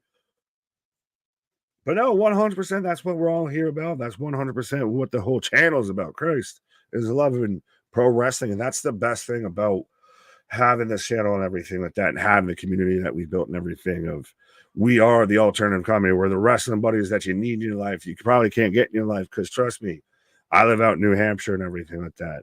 It's a little slim pickings at times trying to find, people that, are actually involved in wrestling, especially, oh, you like that stuff and everything. And yes, I will not say that F word, but yeah, it's nice to still have 100%, the little community and everything that we built. We're all the pro wrestling homies out here. As Hologram dumps out Mortos. Oh, yeah, they bust the out of that roll up. 1, 2, and that's going to be the finish roll up. You finish it on a botch. Oh, I was liking the match. You finish it on a botch. That was a good match. It was a fun lucha match. You started to get me into it, but it's still like, don't you call an audible or something at that point of you roll out of it and you still you hit one more move or something like that, and you call it on the fly. of instead of ending it on a botch finish like that. Right. Again, overall, a decent kind of fun lucha match. I like my lucha wrestling. It was a lucha underground match. Yeah, you pause. You're the lucha guy. You pause during the lucha matches. We've got Roosh out here, so we're pairing Roosh with Dralistico and Mortos here, as they're all going to take out Hologram here. Of he's not one of us. Remember, they made a big deal about signing Roosh, and now you're going to put him in a storyline against Hologram. You're going to put Hologram over Roosh. The same guy that went over that was in a feud with MJF is going in a feud with Hologram. Now, Draglistico has been associated with Roosh in the past. Mortis hasn't been, but I guess now we got Lucha Underground 3. What the fuck? Yeah, well, I can't remember. Oh, this was their version of the Los Ingobernables and everything, because that's when you had Preston Vance and all of that. I know that's the word that you can't always say. Third incarnation of this group.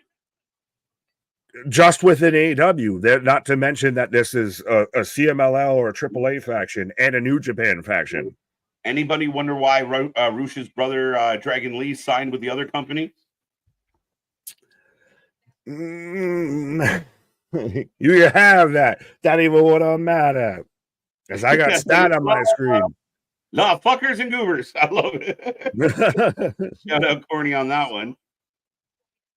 What group is more disjointed and out of sorts right now? AEW and James Addiction. Todd. Jesus. How come the announcer girl, the interviewer, looks like a wrestler? Yeah, she looks like, I'm not gonna lie, keep it a buck. She looks like Giselle Shaw. A little bit. But best match of the night so far. Yes. Ooh. Oh, well, no, she was asking. Dawn was asking what our favorite match was. This? Yeah, the Jericho match sucked. The opening match was Saraya, and that wasn't great. What else do we get? We had Suzuki, the trios match. Sucked. The trio garbage, bro. Jericho goes over. Well, no, the trios titles. BCC. I'm just running through the card. I'm not saying anything as a pick here. I'm just I'm running through the card. Yeah. Yes, that might be so far. Yeah, MXM, Maximum Male Models, Ringsider Anthony. That is them, and they are okay. They got something going. Again, if they were on Dynamite instead of Collision and Rampage, they might be a little more entertaining. I don't mind them on a Collision or Rampage because they're campy. They're a stupid gimmick. Like, I don't mind them. I like them. They're supposed to be over the top and everything. To me, you would if you're going to do the Outrunners and have them on the same shows, what is this? You're kind of oversaturating the cheese, if you get what I'm saying. So I don't mind them being, say, a Collision exclusive. Like if you actually had a brand split. Mm-hmm. If I was Ray Phoenix, Damian, I'd walk backstage and I would punch somebody square in the face. No, you just get suspended with pay. Ask Andrade. Fair enough. Especially if you do it to Sammy Guevara. Right. With Statlander promo shot at Britt, I think it was a little bit about Britt, a little bit about a few people. I think you could use so much more for Britt. I mean, for Stat. Stat, yes. Britt, I don't even know what to make with Britt Breaker anymore at this point. As I'm now trying to figure out who is this behind the cloth that they have. Yeah, what is this?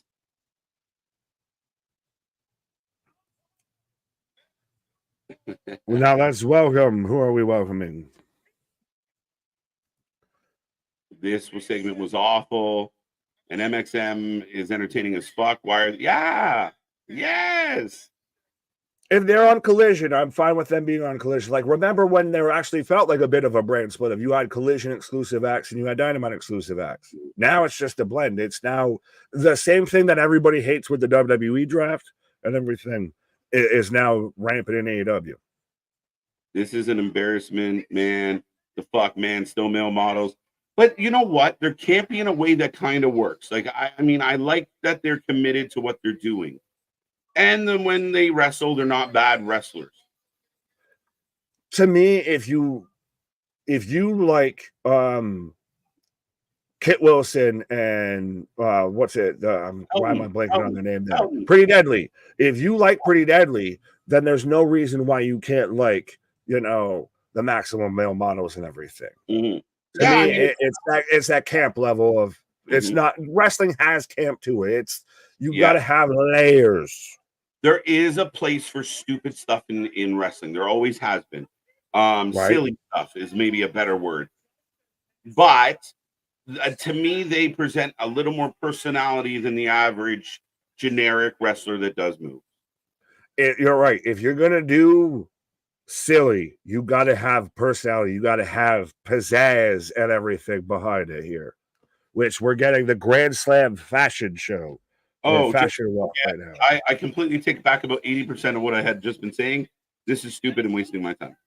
Okay, well, fair enough. Do my little turn on the catwalk. What is this? Campy. Yeah, this is camp. This is the worst thing I've ever seen in wrestling. I don't know. Tell me why that guy looked like Daniel Garcia out there with that. Like, he let the mask slip a little bit. He looked like Garcia out here. They might have MDB. So that means if you like Rosemary, you should be able to like Wendy Chu, right? Asking for no. Yes. No. Those are two different things. Those are two different things. Yes. And again, if we can praise this silliness, what's wrong with that silliness? Utter torture. Because they don't push her towards a title. Look, we're trying to find the positives, people, and it's hard. But there is good moments. There has been, honestly, like a good moment in every sort of segment, in every quarter hour, what have you, anything like that. There has been a good moment. It's just you got to polish so much bullshit off of it to get to it. Mm-hmm. Even Jillian Hall was more entertaining than this. Oh God. This is copying what they did. Yeah, they just carried the characters into their new life. 100%. As we're getting the reveal of who's under the it's gonna be Sting. Oh, they fucked it up. Sting, I'll die. Who the hell is this guy? Who the fuck is this guy? Bro, he literally has a Sting mask under his fucking Marseille mask. I'm telling you, or he at least has the anonymous, just the blank mask. It looked to me like it was a Sting mask. He has a mask on a mask to hide who he is.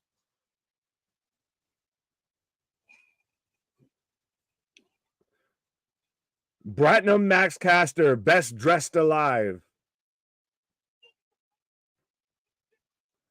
So this is their grand reveal. All right, yeah. Now we've gone off the campy cliff when it comes to this. We've gone too far. We've gone too far. This is why we take so much heat for all you do is criticize AEW, and then we're trying to be positive, and we just fucking eat shit for it because God damn it, is it Sting's kid? It's Billy Gunn. Yeah, Mr. Hot. Man. This is wrestling. This is the real pro wrestling. This is the shit that always is on when you're trying to when you tell somebody that you watch wrestling and you're still a fan of wrestling and they tune in. This is the shit that's on when they tune in or they walk into the room. So they set up a fashion show. They put a guy under a curtain, and they didn't know Badass was under there. They didn't catch that. They weren't paying attention. Help me. I mean, anywhere. I bet you do, you mass creep. It's a little bit though. I mean, it's the same thing when you have Eric Bischoff officiating a wedding under the most terrible fucking plastic, and everything. Did someone say 3 minutes? Nobody knew. That's so fucked up. Everybody. Nobody was sitting there going, "I think that's Bischoff in the mask." Now looking back, we're like, "Oh," but at the time, I don't know, my guy. It was a little bit like when you watch Jackass and you see Johnny Knoxville and that old man shit. You kind of can tell. No, nobody was like, I think that's Bischoff. It was a fucking surprise. There's As no we've way. got the Acclaim wrecking shop right now. This is ridiculous. Just when I tried to be nice. This was real stupid. AW as an alternative to WWE takes the worst of WWE, like Mom, but ignore the best storylines and production. I don't know how Mom got involved with that, but you do you, boo boo. Well, it's like it's like 2010, 2011, like the worst of Vince McMahon booking being done in AEW. I've said it all along. This is, the dark days of WCW. Yeah. They have literally run through the fall of WCW in record time. Right? Like, Nick, when are they going to do a Blue Chew match? I'm waiting for Blue Chew on a pole match. Yeah, that was so funny to see that and bring up the documentary of the Viagra on a pole match and everything. But yeah, I honestly could see that popping up on like a fucking Ring of Christ. We're getting a goddamn. We've had now back to back. We had it on a pay-per-view and now we've had it on this show of double stipulation matches. We had a lights out steel cage match, and now we have a strap match, lumberjack match. Yeah. What are we doing? Why we now run out of gimmicks that we've had to now double up on the gimmicks? So I don't think we're too far off from a forklift. Yeah. I like this. Sadly, that was probably AEW's best segment this year. Jeez. Grand Slam as an entirety hasn't been good this year. I thought Dynamite was fucking ass, so Collision hasn't been much better. And on paper, it looked like it could be true. It could work. And what did you give Dynamite? 4.5 out of 10. Oh, really? Okay. It ate shit. It ate absolute shit. They had two good matches, and people try to convince me because they had two good matches that the show was great. I gave them 2 points for each match, half a point for MVP. The rest of the show sucked. And even fair enough. I probably could have. I would have gone like 6.5. I know. Why? But that means Raw this week was a 13. Well, listen, you're going on the fucking Meltzer scale here and everything. Fine. So, right. I get you then. If we're going to hold true to us, we're not going to all of a sudden, it's, best out of 100 instead of out of 10 and everything like that. We're not going to constantly move the scale just to accommodate people. Fair enough. Yeah. Fair enough. No, but I mean, here, like, I know, and some people like some stuff. Like, I thought the tag match was actually pretty good, like with the Bucks, but the ending got all fuffled. But I gave them credit for having a decent match. The main event was good, and I don't care what anybody tells me. Nigel McGuinness versus Danielson was fucking awful. We don't get that type of fucking shitty match in the NXT. We watch indie shows that have better matches than that one. Nigel with those fucking sissy weird slaps, the botchy slow transitions, and that's being honest. I wanted that match so bad, and it sucked. Nigel was very rusty. I hate the fact that the build-up for that match was literally just a video package. The tag match was a good match. It wasn't a tag match. It was not a tag match in any aspect, again, because officiating and how you actually construct a match matters. Overall, now you're making me actually whittle it down to, can you meet me at a 5? Can I sell you on a 5? Fair enough. It was shit. I can't give them a 50. You again, and I can count on two hands how many good Dynamites we've had this year. And again, it's supposed to be Grand Slam. On paper, there was so much good that could have happened, and it just sucked. And I'm sorry, I can't change my mind. A Danielson Nigel underachieved. They threw in a women's match that fucking wasn't good. I don't get any of it. Mariah May. Go ahead. Sorry. I was going to say, do you have to knock it more points and everything like that because, Danielson and Nigel under-delivered so much when it could have been so much more? That, and I think I was a little more critical on it this week because it was very much It's Grand Slam. So I want this show to be better than your average. So yeah, I was just really disappointed with Grand Slam Dynamite. Again, I gave them credit for the couple decent the main event was good. Moxley Darby was a good match. They get marks for that. But you can't tell me the other shit in there. And so a couple of people have said, well, Danielson Nigel was a great tech. No, it wasn't.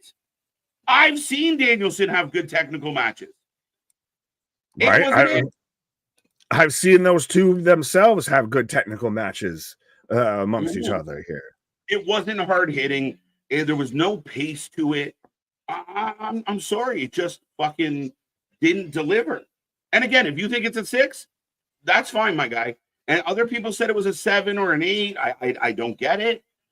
Maybe my standards are just too high for wrestling. No, you're getting me to come down because you're the one that's, here week in and week out and everything like that. And again, especially you got me with mentioning the whole Meltzer thing of, well, that means Raw was a 13 and everything. If you can't, if we sit there and hold him accountable, if you can't, turn every 5-star match into a 7-star match, you got to keep the scales as the scales.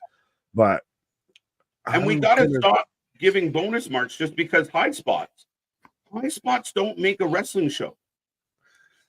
End of show moments have really at times kind of saved a lot of wrestling lately. It hasn't been great shows, and then they'll try and end it on a big moment and think that carries the whole rest of the show. But ladies and gentlemen, it's time for our main event. I'm actually looking forward to this main event. Not the main event. I hope it's a good main event. It's not the main event. Wait, there's more after this? Okada versus Sammy. How do you go after? People are bitching about a Hell in a Cell. But how do you go after a fucking? Now you see my argument, sir. This is the thing. Now you see my argument played out right before you here. Yeah, but Page is a main event guy. He's fought like you're following it up with a mid-card bullshit match. But everyone. Oh wait, the Lumberjacks have straps, not the men. So this is different. Okay, fair enough. I'll give him credit with that. That's choice of wording, choice of phrasing might have sold it a different way. I thought we were getting a strap match like Punk and Drew and having Lumberjacks at the side here. So fair enough. What I thought. You're right. Wording, phrasing. So for those who aren't watching Collision and want to know, we have a Lumberjack strap match, which means in AEW, the Lumberjacks get straps. Right. Well, you strap on and strap in. I'm going to take a pause. Right. Jeff is too old for this, but at least Jeff is a pro. And I don't disagree with you to an extent, wrestling crowd, but Jeff has the ability to give you a good match, even in his older years. I would take 1,000 Jeff Jarrett matches over one Jericho match at this point. At least Jericho's a serious pro wrestler. Jericho's playing with a billionaire's money and just fucking around. Oh, and the Lumberjacks, if anybody was wondering, we got the Dark Order, we got Jarrett's friends, Hangman going for a springboard, clothesline misses. Lumberjack match. It's a lumberjack match. A lumber strap match. Yeah, figure that out. Could it be a strap jack match? Oh, God, there's more. Yeah, exactly my sentiment. I thought we were ready for the door, guys. This is bullshit. Pootie Tang. Facts. So it's a regular match, but you leave the ring, your whip. Yeah, it's like a lumberjack match, except the Lumberjacks get weapons in the form of a strap. It's just not what I thought. I thought they were going to strap everybody. I thought it was a strap match with Lumberjacks, not Lumberjacks with straps. It's my bad. Again, and I liked Jeff Jarrett once upon a time. I liked the whole slap nuts gimmick. I liked when Jarrett went with the buzz spiky hair and went super heel. It was way better. Devo, whip it real good. Dun-dun-dun-dun-dun. The Lumberjacks have straps. Use them. Yeah, they have strap-ons. If you follow the ring, you're fucked. Lumberjacks with whips makes the match kind of late. AEW has caused me not to like Double J. I agree. A lot of interesting booking. The Leatherface match was one of the worst matches in AEW history. And again, if you take Jay Lethal and you take Jeff Jarrett, there's a lot of good that they could pass on to the next generation and help those guys look good and get over instead of them looking like idiots and assholes and never winning. And then when they do get in a match with somebody, you don't give a fuck. Hangman Page, yeah, I mean, if Hangman Page loses this, we're fucked. Yes, let's go. A strapjack match. Thank you. That Nigel match was the worst thing I ever saw. It was fucking awful. And I love Nigel. I love Danielson. The match sucked. It was slow. It looked like two guys practicing for their match. Sorry. Prove me wrong. You still win by your guess is as good as mine. I'm assuming. You're 100% right. Yeah. And Jeff Jarrett's in better shape. And Jeff Jarrett wants to be a pro wrestler. Jericho wants to be a fucking clown. I don't know where we lost you. This doesn't feel like Grand Slam. Well, it's Jarrett getting whipped a little bit. Who's the lumberjack? So yeah, I'm basically a bunch of guys we never see. As we get an attitude adjustment by Hangman, I say whip it real good. Dun-dun-dun-dun-dun. Man, this Grand Slam as a whole has been mid. Yeah, it's not good. Hangman wins. I think as of late, they've done a good job to make Jeff Jarrett look good. I actually like him now. I think there's something there. As we said at the beginning of the show, Boston, the only thing I wish they would have done is stretch it out. Like, I wish Jarrett had gone to the finals of the Owen. Hangman beats him. Then it leads to a bit of a rivalry, which eventually leads to a strap match. That's the only thing my complaint is. But even the interaction backstage last week was one of the best parts of Dynamite, where Jarrett gets in his face and gives him shit, and the young buck doesn't like it. Not that he's a young, you know what I mean. My shit blacked out. Anyone else's shit blacked out? So basically, the Lumberjacks are everyone in Cater. Yeah, 100%. They had to put their spoons down for their straps. My shit keeps blacking out. Anybody else? They have all this contracted talent, but they have 6.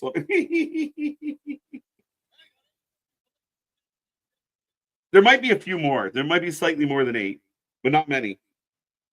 What just happened? My shit just went blank. AEW sick of me talking shit.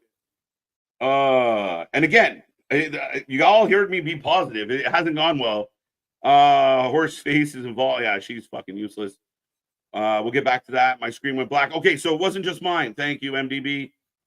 I'm getting black screens. Okay, it wasn't just me. And then I got number. It was like a fucking like a Bray Wyatt tease of like numbers and codes. Wrestling for Life. There's a massive TV interruption with the show in the States. Okay, it was happening to me too, Lisa. So I'm not sure what part of the States you're in, but it was also happening in Canada. Blackout. What the fuck is going on? Yeah, we're botching the production. Yeah, okay, not just me. Okay, love it. Wow, AEW special debut. This episode of Collision looked like an episode of Rampage. It has kind of. Same here. Okay. I agree. It could be better booking, but I feel like I care about him. Again, I like Jarrett, and I believe there's value to Jarrett. Yeah, I mean, again, and what they don't. Yeah, I don't know what. I just think you got to give them something. Yeah, we're all getting black screens. Apparently, I'm not alone. I'm in picture now. Taco Bell. Yeah, let's go. This should have been a regular strap match. Listen, I was as surprised as you guys. They should have worded it differently.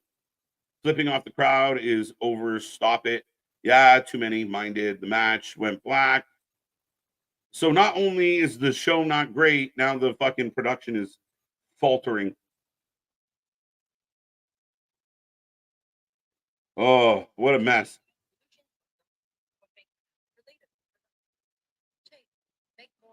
Are you guys in picture right now? I'm in picture.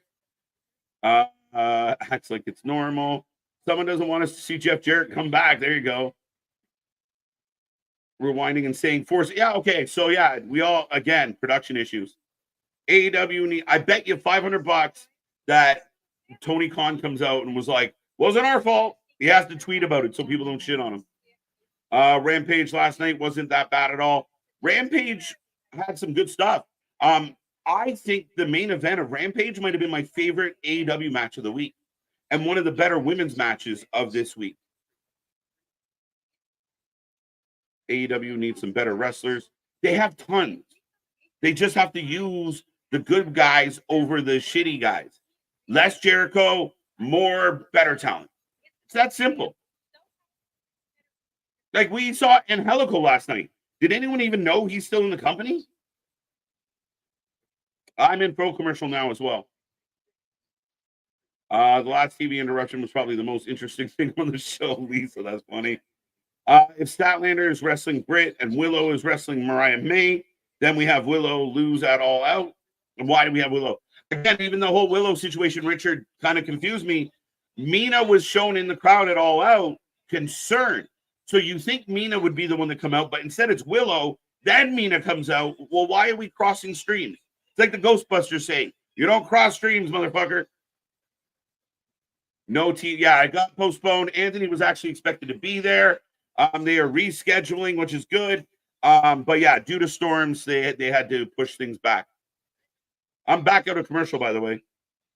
What's your thoughts on the Monsters Ball match between PCO and Matt Cardona and Joe Henry? Nickname. Oh, dude, we will be here live for Bound for Glory. I know our buddy Anthony's chomping at the bit for it. Monsters Ball is always a fun time. Matt Cardona getting in a Monsters Ball is very interesting. The Matt Cardona PCO rivalry has been fun. The fact that PCO can be an interesting stuff and do cool shit in 2024 is amazing. Joe versus Nick. I mean, man, this is going to cause us to be divided. Does Joe get the win? Does Nick hold on to that belt? Does Nick become a little heelish? Yo, was that Juice? That's not. Oh, Adam Page jumps down. It is Juice Robinson. So are they setting up beef between Juice and Adam? Jarrett to the top. No way. Jarrett from the top to the floor. It's horrible. I own it.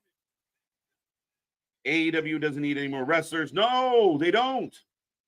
They just got to learn how to use the ones they have. Less, absolutely. Miro, Starks, Wardlow, Hobbs, Switchblade, Jay Lethal. We just saw Juice. Juice has so much personality, and the only time I've seen him this week is as a lumberjack. We need personality. I'm down for Hangman Juice. Absolutely. Let's go. Oh, how does Karen Jarrett get more TV time than Ricky Starks in 2024? Oh, my God. Paige threatened Karen. Maybe it's me, but Britt is terrible. She looks sick and she can't wrestle. Wow. I just think wrestling is too hard to do it once every 6 months. Wrestling is too hard when it's not your focus. The timing, everything. I think that's partly why we see so many botches and injuries in AEW is if you aren't consistently working at it, it's like anything else. If you're not consistently working, you're not sharp. You're not as good.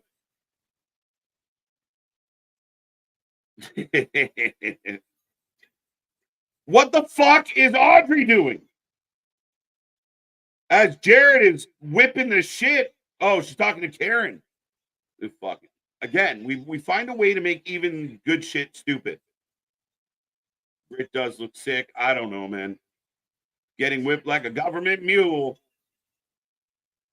Juice's wife is wrestling in New Japan soon. That's what I heard. Again, we could use her on Dynamite. Juice's wife is gorgeous, former champion, some time off, fine. But why does Tony go to Japan? Why does Anna Jay go to Japan? Oh, it's Sanjay whipping Page. Right? Like, why can't Jericho fuck off? Why can't Orange Cassidy take a pause? Why? I don't get it. But now, So now Karen is whipping Paige. How can we make Paige look like a bitch? I got it. This is fucking horrible. Low blow for the... Ah. Yeah. Yeah. Yeah. Yeah. Yeah. I got to finish. Yeah. My drink's not strong enough for this shit. That was a match, and I caught you saying it. I don't know if it was you said it or you read a comment or what have you. Of AW seems to make a lot of cool shit not cool. We were pumped for this. We were excited for this, right? Like, go this back. is what I want. They've ended this feud now. You've ended this feud. There's no coming back. And they made it shit. They overbooked it. They had Aubrey look like an asshole as always. She looks like an idiot. Karen gets involved. Yeah. As now you have, so Hangman's now attacking the Gun Club that was randomly helping Jarrett because why are which, by the way, shout out the Gun Club actually living up to the lumberjack gimmick and dressing up as lumberjacks. Yeah, you got to give them credit on that. I didn't even mention that. That's funny. And now they're whipping Paige. Paige runs away. Man, even this is the issue, Nick, is we were excited. Like, this is good. Jarrett, we can do something serious with Paige and Jarrett. And they botched it. All of it. They fucked it all up. I don't mind if you're setting up Juice, though, versus Hangman. Granted, we talked about protecting Suzuki before. You didn't protect Hangman with this because he's the one that's the big heel getting run off here. But yeah, yep. If we get Hangman versus Juice, yeah, maybe I'm all right. But it's still a shit way to get to it. You're like Andy Dufresne. You climbed through miles of shit to get to fucking freedom with this. Yeah. Man, that sucked. Come on. Now, but still, would you have ended the show with that? I know you thought it was the main event before, and honestly, it was kind of built up like it should have been the main event, even with the finish, what have you. Yeah. I just assumed the double stipulation was going to be the main event. I don't like even Sammy versus Okada because I would have rather have had Takeshita versus Okada. That's the match we all want to see. That's the match that needs to happen. I get if you want to save it for a bigger show and a bigger time and everything, but this is Grand fucking Slam. How did Sammy get here? How did Sammy get here? Dustin Rhodes. He took them dusty roads to get here. Yeah, like I don't get it. People thought Dusty's going to resign. Who cares? I mean, they very much care because if you sit there and you get Dustin in WWE with Cody, everybody that thinks Cody's mid, you can shut the fuck up if that happens because the thing about those two together, and you could reset up a whole feud between Dustin and Cody in WWE. Now, granted, that was lightning in a bottle, I think, with that match that they had. That's arguably the greatest match AEW's ever put on. They can run that back. Well, but could you recapture the same? Okay. That's the question. That's the only question I would ask with that is, can you recapture that? Pay-per-view in front of a huge crowd. And you know what you do this time? You make it Dustin's last match. Goodbye. The retirement, yeah. You put him out.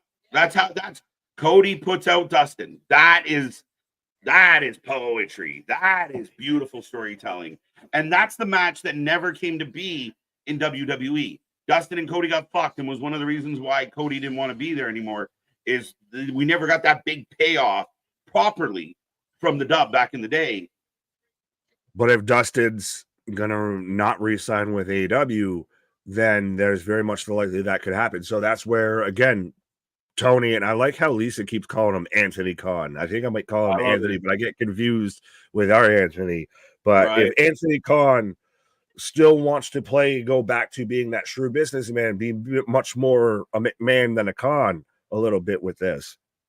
Well, no, Dustin, you ain't going over there. I will sit there and throw the moon at you to sit there and make sure you stay here because I know what they could do if you went over there. But now we're getting into that territory of like the Vince McMahon territory of I'm going to keep all. Well, that's what I said. You're getting cutthroat here. It's no longer happy jovial Anthony and everything like that. He's no longer, he's just a nice friendly boss. Now this is getting competitive, which to his credit, he's needed to do. So I will give him credit with that. To me, it's again, still, it's your business. Run it how you want it. If you want to still sit there and actually be a businessman and everything, but don't sell us that you're not that if you're going to be that. Exactly. You can't crucify somebody for doing what you're doing. And if you do it, then you eat your crow like everybody else. But stop acting like a saint when you're behaving the exact same way. Saints aren't sinners. You can't claim to be a saint if you're a sinner. This crowd sucks too. No, the show sucks, so the crowd has nothing to cheer about. Well, and this is you're watching back to back at this point and everything. Like I said, I know AEW Dynamite's coming to my neck of the woods. I want to say October, November-ish and everything. And they even include like it will be also like Collision, everything. Like you're there for like 5 hours. And this goes into the whole topic of should AEW run smaller venues of you can't shoot the crowd as well. You don't get the same crowd reaction. You don't have, it doesn't play as well on TV when you have 3,000 people in a 20,000 seat arena versus when you have 3,000 people in a 5,000 seat arena. Sammy comes out to no reaction. None. With Dustin by his side though, too. So Dustin's having to play, stay on the straight and narrow, kid. And again, another example of Ring of Honor belts on your main roster. It doesn't make sense to me that it's consistently a thing. I don't mind the one-offs. And again, nobody gives a fuck about this match, bro. There's no build to it. There's no rhyme or reason to it.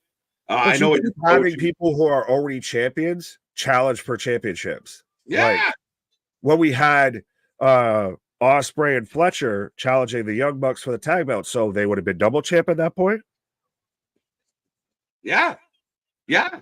I mean, we just saw it with Ospreay and Fletcher, right? Like that's what I was saying. You literally would have had double champs. Yeah. You have all this talent, but you got the same 8 people fighting for every belt. Well, fighting for all 72 belts that you have. But, folks, we do have Sammy Guevara taking on Kazuchika Okada right now. Let us know who you're taking. I want to see this to see. I haven't seen a ton of Sammy lately because he's mostly on Ring of Honor. So I want to see how Sammy does in ring after the suspensions, after all of this. And, again, him with Okada. Like, on paper, this could be a good match. If you were to sit there, if you were to go, say, last year, you throw out the names of Sammy Guevara versus Kazuchika Okada, you'd be kind of surprised, I feel. I feel like you would anticipate that could be a good match. I'm having to already go back a year, and your face is not helping me here. Sammy Guevara would be a guy that, when we're talking about Jack Perry, right? You want to run a guy that, like a little guy that can fight another little guy. Jack Perry, Sammy, fine. I'll buy that. Okada has been mailing it in ever since he signed that check. And Sammy is just Sammy. Like, I'm not overly, well, that was nice. See, you're right. See, literally as in the middle of you trying to say something about that. Oh, well, that was nice. I'm not saying, again, it doesn't appeal. Like, if it was on, like, even a year ago of, like, next week, Sammy versus Okada. Okay. All right. They haven't done, like, remember when Sammy was a pillar? Like, let's look back at the 4 pillars of AEW right now of Sammy Guevara, Ring of Honor Tag Champion, Jack Perry, TNT Champion. Darby Allin looks like a fucking idiot because he just gave away a world title shot just because. He got JOB'd hard. And Nick, where we were talking about what I gave my rating for Dynamite, one of the reasons I rated it low was Danielson was too hurt to defend his title and then fought Nigel in the opener. That instantly loses marks because it doesn't make sense. And then shows up in the main event. If I was Darby, wait, motherfucker, I was supposed to fight. It's fine. Right. And that goes even to the build into the Nigel match of you said should have at least had a moment to where you knew Danielson was clear going into that. Yeah. You made Darby look like an absolute fool. And then the other pillar, MJF, that's out there playing Happy Gilmore. Right? Good for him. But tonight on Collision, we had a Saraya rules, basically no DQ, anything goes match. We had the opening match, which was the fuck happened in the opening match. It also had no rules. Then we had the FTW match that basically had no rules. We had the Sammy Guevara, the Jack Perry Open Challenge that apparently you're allowed to use a chair in. Right. You have all these stipulation matches, and then you have the Jeff Jarrett Adam Page match with 2 stipulations, and you end the show with this nothing match. Like the more exciting match on paper would have been the Jeff Jarrett Adam Page match, and this is the match we're ending with. People are going home. You should have flipped this 100% of this should have been the setup into the last match. It should have ended on Hangman. Absolutely. He's your top guy. He's one of your top 2 right now in this company. And you mentioned a lot of no DQ, a lot of hardcore matches. Like you mentioned earlier, where's all this wrestling that everybody says this is where the best wrestle? I don't see a lot of wrestling. I see a lot of gimmicks. I see a lot of furniture. I see a lot of unnecessary bullshit. Yeah. Nick, we all know about rubberneckers. Like we've all been in traffic because there's an accident on the side of the road. And people looking over. I almost got rear-ended. I told you today. I almost got rear-ended. Literally, I had my car less than 30 minutes out of the shop and everything, and almost got rear-ended. So yeah, I get you. Right? So we all get that. But imagine every day at the same time, in the same place, there was the same accident. By the 3rd or 4th day, you don't give a fuck. You're not rubbernecking at all. You're just that, and that's what's happening with AEW is by the 3rd stipulation match, you're like, I for halfway thought you were about to tie that into Aubrey Edwards. I was going to say she's the worst rubbernecker of them all. She's out there 100%. Just she sat there and stood and stared at Suzuki hitting Jack Perry with a steel chair in the middle of the match, and just I see nothing. I see nothing. Okada does feel a little bit on autopilot, but I also don't know. Do you think Okada is on autopilot, or he's just not what he used to be, or A and B? Column A, column B, I think it's a bit more column A because we've seen that. We've seen that with Kenny especially. We've seen it a little bit even with Ospreay, but Kenny is the prime example. I know we've had it out of. I'm much more a Kenny fan than you are. And when Kenny wrestles in New Japan, that Kenny Omega does not exist in AEW. Those are 2 different entities. Those are 2 different human beings. Of 100%. Kenny Omega in New Japan is tenfold better. Yep. And I feel like that's Okada right now with this. Since he's left New Japan, he's out there just cashing fast checks and just has to sit there and go, bitch. And he makes millions of dollars. I wish I could do that. I swear and say more cursive words than he does. And I don't have, where's my millions of dollars, Anthony Khan? Sammy could have been AEW's Dom. It's the same thing we said earlier about Jack Perry. Like, if you gave Jack Perry Anna Jay, his actual woman, and put them together and they were like Liv and Dom, we would have despised them. Sammy is another guy that just naturally people want to punch in the face. But now he's with Dustin and you're trying to get him over as a baby face. Nobody gives a shit. But Sammy just couldn't keep himself out of fucking trouble, whether it's getting punched by Andrade, whether it's kneeing Jeff Hardy in the face and everything like that. He could have been and should have been and was poised to be that, I think, of him and Tay were 100% poised to be that, but Sammy can't keep himself out of getting suspended. Yeah. It's Sammy's suspension instead of Sammy Guevara at this point. Does this mean, so Tony Khan's going to complain about Collision having low ratings because the XL documentary, does this mean we're partly to blame? No, I swear to God, if Dave Meltzer says that, I want that fucking on a t-shirt. We're literally responsible for AEW not having good ratings. If Dave Meltzer of all people is the one that says something like that, then I swear to God, I want that screenshot and I want that on my wall. I want that on a t-shirt. Just acknowledge me. Just we somehow shifted the tide that much is what you're going to say. And I know it's all pig-headed and it's the most minute upon minute and everything like that. And it's all in jest. But still, God damn it, would that be funny? Yeah. Sammy's about to overshoot Okada on your TV. Oh. He glanced, according to Tony. Fair. Well, I've got him countering Okada going for a tombstone. Jeff Jarrett needs more. I agree. MSK, Nick and I both want more for Jeff Jarrett. We wanted him to go to the finals of the Owen. Build some heat. And I hated that shit initially. Yeah. You and Keyshawn have sold me on Jeff Jarrett. If Jeff Jarrett gets presented seriously and stops fucking around, he's a pro. It's in his blood. He can help get young guys over. What he did in GCW when he was, there ain't no grave can hold my, and he does kind of like the Taker-ish. He's, when the man comes around. Yeah. That works with Jeff Jarrett. That's 100% where his stride is, where his pun intended stroke is right now in pro wrestling. Yeah, 100%. I agree with you. And again, it's a guy that if utilized properly could do a lot for your company. Right. Yeah. Well, MDB, go watch Kenny Omega and any match between him and Okada, and you'll see what everybody saw. I know we don't want to always give Jim full props and sit there and act like we're fanboys or any shit like that, but him calling him Cody, I mean, the shoe fits in this, but like Okada is not at all what he was in New Japan. Not anywhere near the same level. Yeah. As I spill down my lip. No, I agree with you. And no, Damien, I'm sick of eliminator matches.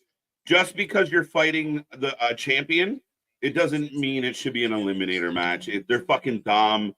Like I would say it. Imagine if you were in the UFC and you beat the champ and you had to come back in a month and beat him again. It's fucking dumb. I hate them. Right. By the way, we are in the overrun here. Of course, we have Stoner Jesus popping up to put a proper burial on all of this. Right. With Nomina Patria Filia Spiritus Ante. Right. Meltzer doing so well. Know what's funny is those old clips where Meltzer's right beside Vince in his mullet. Yeah. They were like, oh yeah. Meltzer is weird. Meltzer, again, he's a fucking Judas. He's a jellyfish. Well, and did you like how they clearly had to move him to a set to actually have all the interviews recorded and everything, which still looked unkept, even with it being blurred, of like how many random computer, towers does this man have behind him? Yeah, right? This crowd is quiet. They're bored and tired, like me. That was cool. Again, they're bored and tired like me. That was cool. Hey, the juxtaposition. This is the thing. And again, to everybody that thinks, oh, we just poo-poo, we just foo-foo on AEW. No, again, we want it to succeed. It has been the reason why WWE is the way it is, why the wrestling world is the way it is AEW being involved in this ecosystem. But we want to see it continue to thrive and survive in this ecosystem. And at this point, it's like self-inflicted wounds. It's death by 1,000 cuts with this. It's just there's bullshit upon bullshit that you have to dig through to find the good nuggets. Pause. What the fuck? Who's what now? I've got Okada going up to the top rope. I don't know where you were at. I have no idea where you are either, but I have Okada with an elbow drop on a Sammy Guevara. That's where I am. Oh, okay, there we go. Hey, they got it pop. Eliminator matches exist because Tony can't book and he thinks this puts the champ in a random match people will watch. No. And again, the only way this match should have been Okada versus Sammy for the title, then you make it the main event. If it's an eliminator match, you put it in the middle of the fucking show. 1, 2, and you want to know how this feels like it's written by a preteen, because we're over exemplifying and we're over exaggerating, sticking up the middle finger. Oh, you know what, Dad? This is what I think of you. And we've got to sit there and focus on Okada making a whole face and everything as he's flipping off the camera. Like it's written and put together like a child, like a teenager on a message board. Because it is. Yeah. His dad just happened to have a bigger piggy bank than mine. If my dad had that piggy bank, I'd be doing this. I'd be doing what he's doing. Fuck it. I think we could do it better. 100%. I make it make sense at least. You might not like it, but the dots will connect. Right. We're going to actually tell a fucking story. Mm-hmm. WWE would still be what it was under Triple H without AEW. What he did in NXT was done before AEW. That's an interesting debate. I'd love to have that conversation one day, Boston, because again, we can't ignore what Tony's impact was on the business and still is. Like WWE can't be frivolous with their talent. WWE can't, just offer pennies to their talent. They do have that always risk of somebody going there. That changes the game. Now, with the booking change in WWE or the whole Vince McMahon situation, that had nothing to do with Tony. Vince didn't get fired because of Tony. Tony didn't send the anonymous email that I know of. So again, it's this weird yes and no. But you're right. Lack of competition creates complacency. That's my feelings on it. Of it may not be, if there's still, at least that there's somebody out there that might be coming at you, that you've got to sit there and you want to, still avoid and make sure that they don't come in within a sniff of you, what have you, that sparks that little competitive energy in you, then you need that in that ecosystem. Yeah. That's what drives everything. I get that NXT existed before then, but it also got ripped away at the same time. So we don't have, Hunter in charge of creative. We don't have Nick Khan as CEO of WWE. We don't have mergers with TKO and everything. I feel without AEW existing in the ecosystem. I don't agree with that at all. I don't agree with that. No, I don't agree with that because that's all a byproduct of Vince and his shit. Fair. Yeah. Like, I mean, Vince was still going to get, like, unless Vince's stuff not come out if there isn't, competition and everything. Allegedly. Like, is it somebody that currently works for Tony Khan that sent the email that started? I think it could have been somebody that currently works for WWE. That might be a CEO or a COO that might have said, "Hey, I got something you might need to know." Right? I think it was his daughter, to be honest. But that's fuck you, Dad. Fuck you, Dad. That's the ultimate Judas move. That's the ultimate Shakespearean fallacy there. He gave my husband a cardiac event. I'm fucking going. You almost killed my husband. I'm gonna kill you, Dad. Well, did you see the story to where they were talking about Vince holding and giving Shane the knife? Go ahead, stab me if you believe that much about it. Stephanie just did it from behind. Yeah, she went Caesar. She went the Caesar you want. It's like some Empire shit. Like Trips is laying in the hospital bed after his cardiac event, and he looks at Steph and goes, "Send the email." And Steph's like, "Got it, hubby." Like, fuck this old man. He tried to kill my husband. I will have my revenge. Ladies and gentlemen, MDB, this is hilarious. Mercedes Moné boyfriend. I wonder why is this why they booked it? Jesus Christ. I want to get him. All right. Okay. All right. We will take a rating out of 10, guys. I gave myself a headache yelling. I don't know. Was that a 3, a 4? What was the best night? The best match of the night was the Lucha match. That had the best moment of the night was Bradley gifting one Wrestling for Life network membership 100%. Shout out my guy Bradley, just being super generous and everything like that. But yeah, I mean, best match of the night. Yeah. Is it? The strap match was a shit show. The main event was I'm trying to think. Was it the trios tag title match? The Bastard Combat Club. I mean, that was kind of fun, and I did like the storytelling at the end was pretty solid. That is true. I will give them a point for that. I thought the Wheeler Yuta, the Yuta stuff at the end was pretty solid.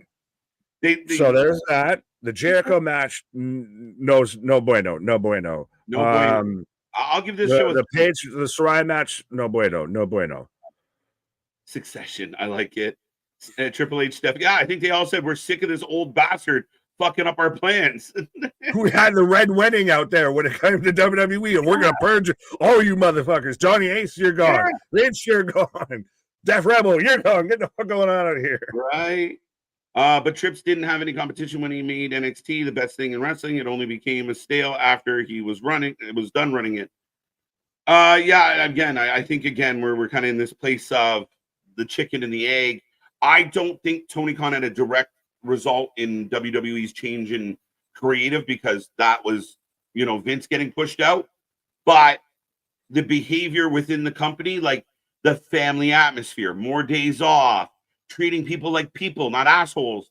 that it's still a byproduct. There is still something to be said of when even you started this whole channel and everything like that to prove a point, to go counter Cornette and everything like that about how AEW was so great and everything. AEW at one point was the best show in wrestling and everything.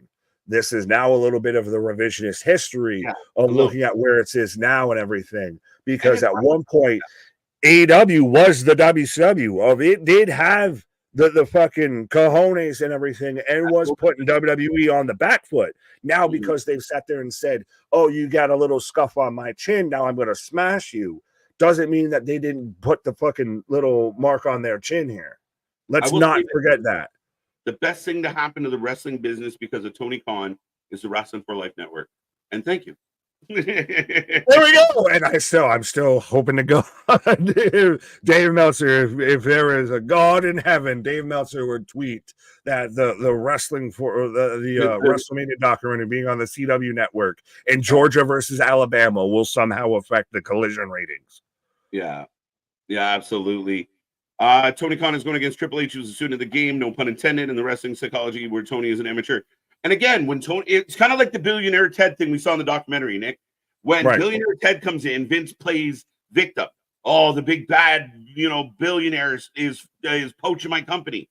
When Tony came in, he was Robin Hood. He was robbing from the rich and giving to the poor fans of AEW and all these poor wrestlers that weren't getting an opportunity. But Trips isn't that. So now it's flipped. Tony's become the big bad billionaire and Trips is the savior. And everyone's jumping back over to Trips because Trips is trying to save the wrestlers. Well, and because he, again, like Kid said, no pun intended, is a student of the game and everything. Of he gets the whole aspect of everything, while Tony does not have, I will say, the best minds around him that he could have to really make this thing work. Tony wants to be too involved at times. Of Tony's a bit his own worst enemy. Again, there is a hint of a McMahon within Tony Khan when it comes to running wrestling. And at this point, you can't turn a blind eye to it. Yeah, I agree. 3 out of 10. The Lucha match saved the show from being awful, but it's still bad. Yeah, but you can't have 1 8-minute match save a show. Come on. And it wasn't even that good. Yeah, we don't have no Captain Save-A shows out here or anything like that. But it's still funny to me because that was the match I was least looking forward to. Granted, the Action Andretti,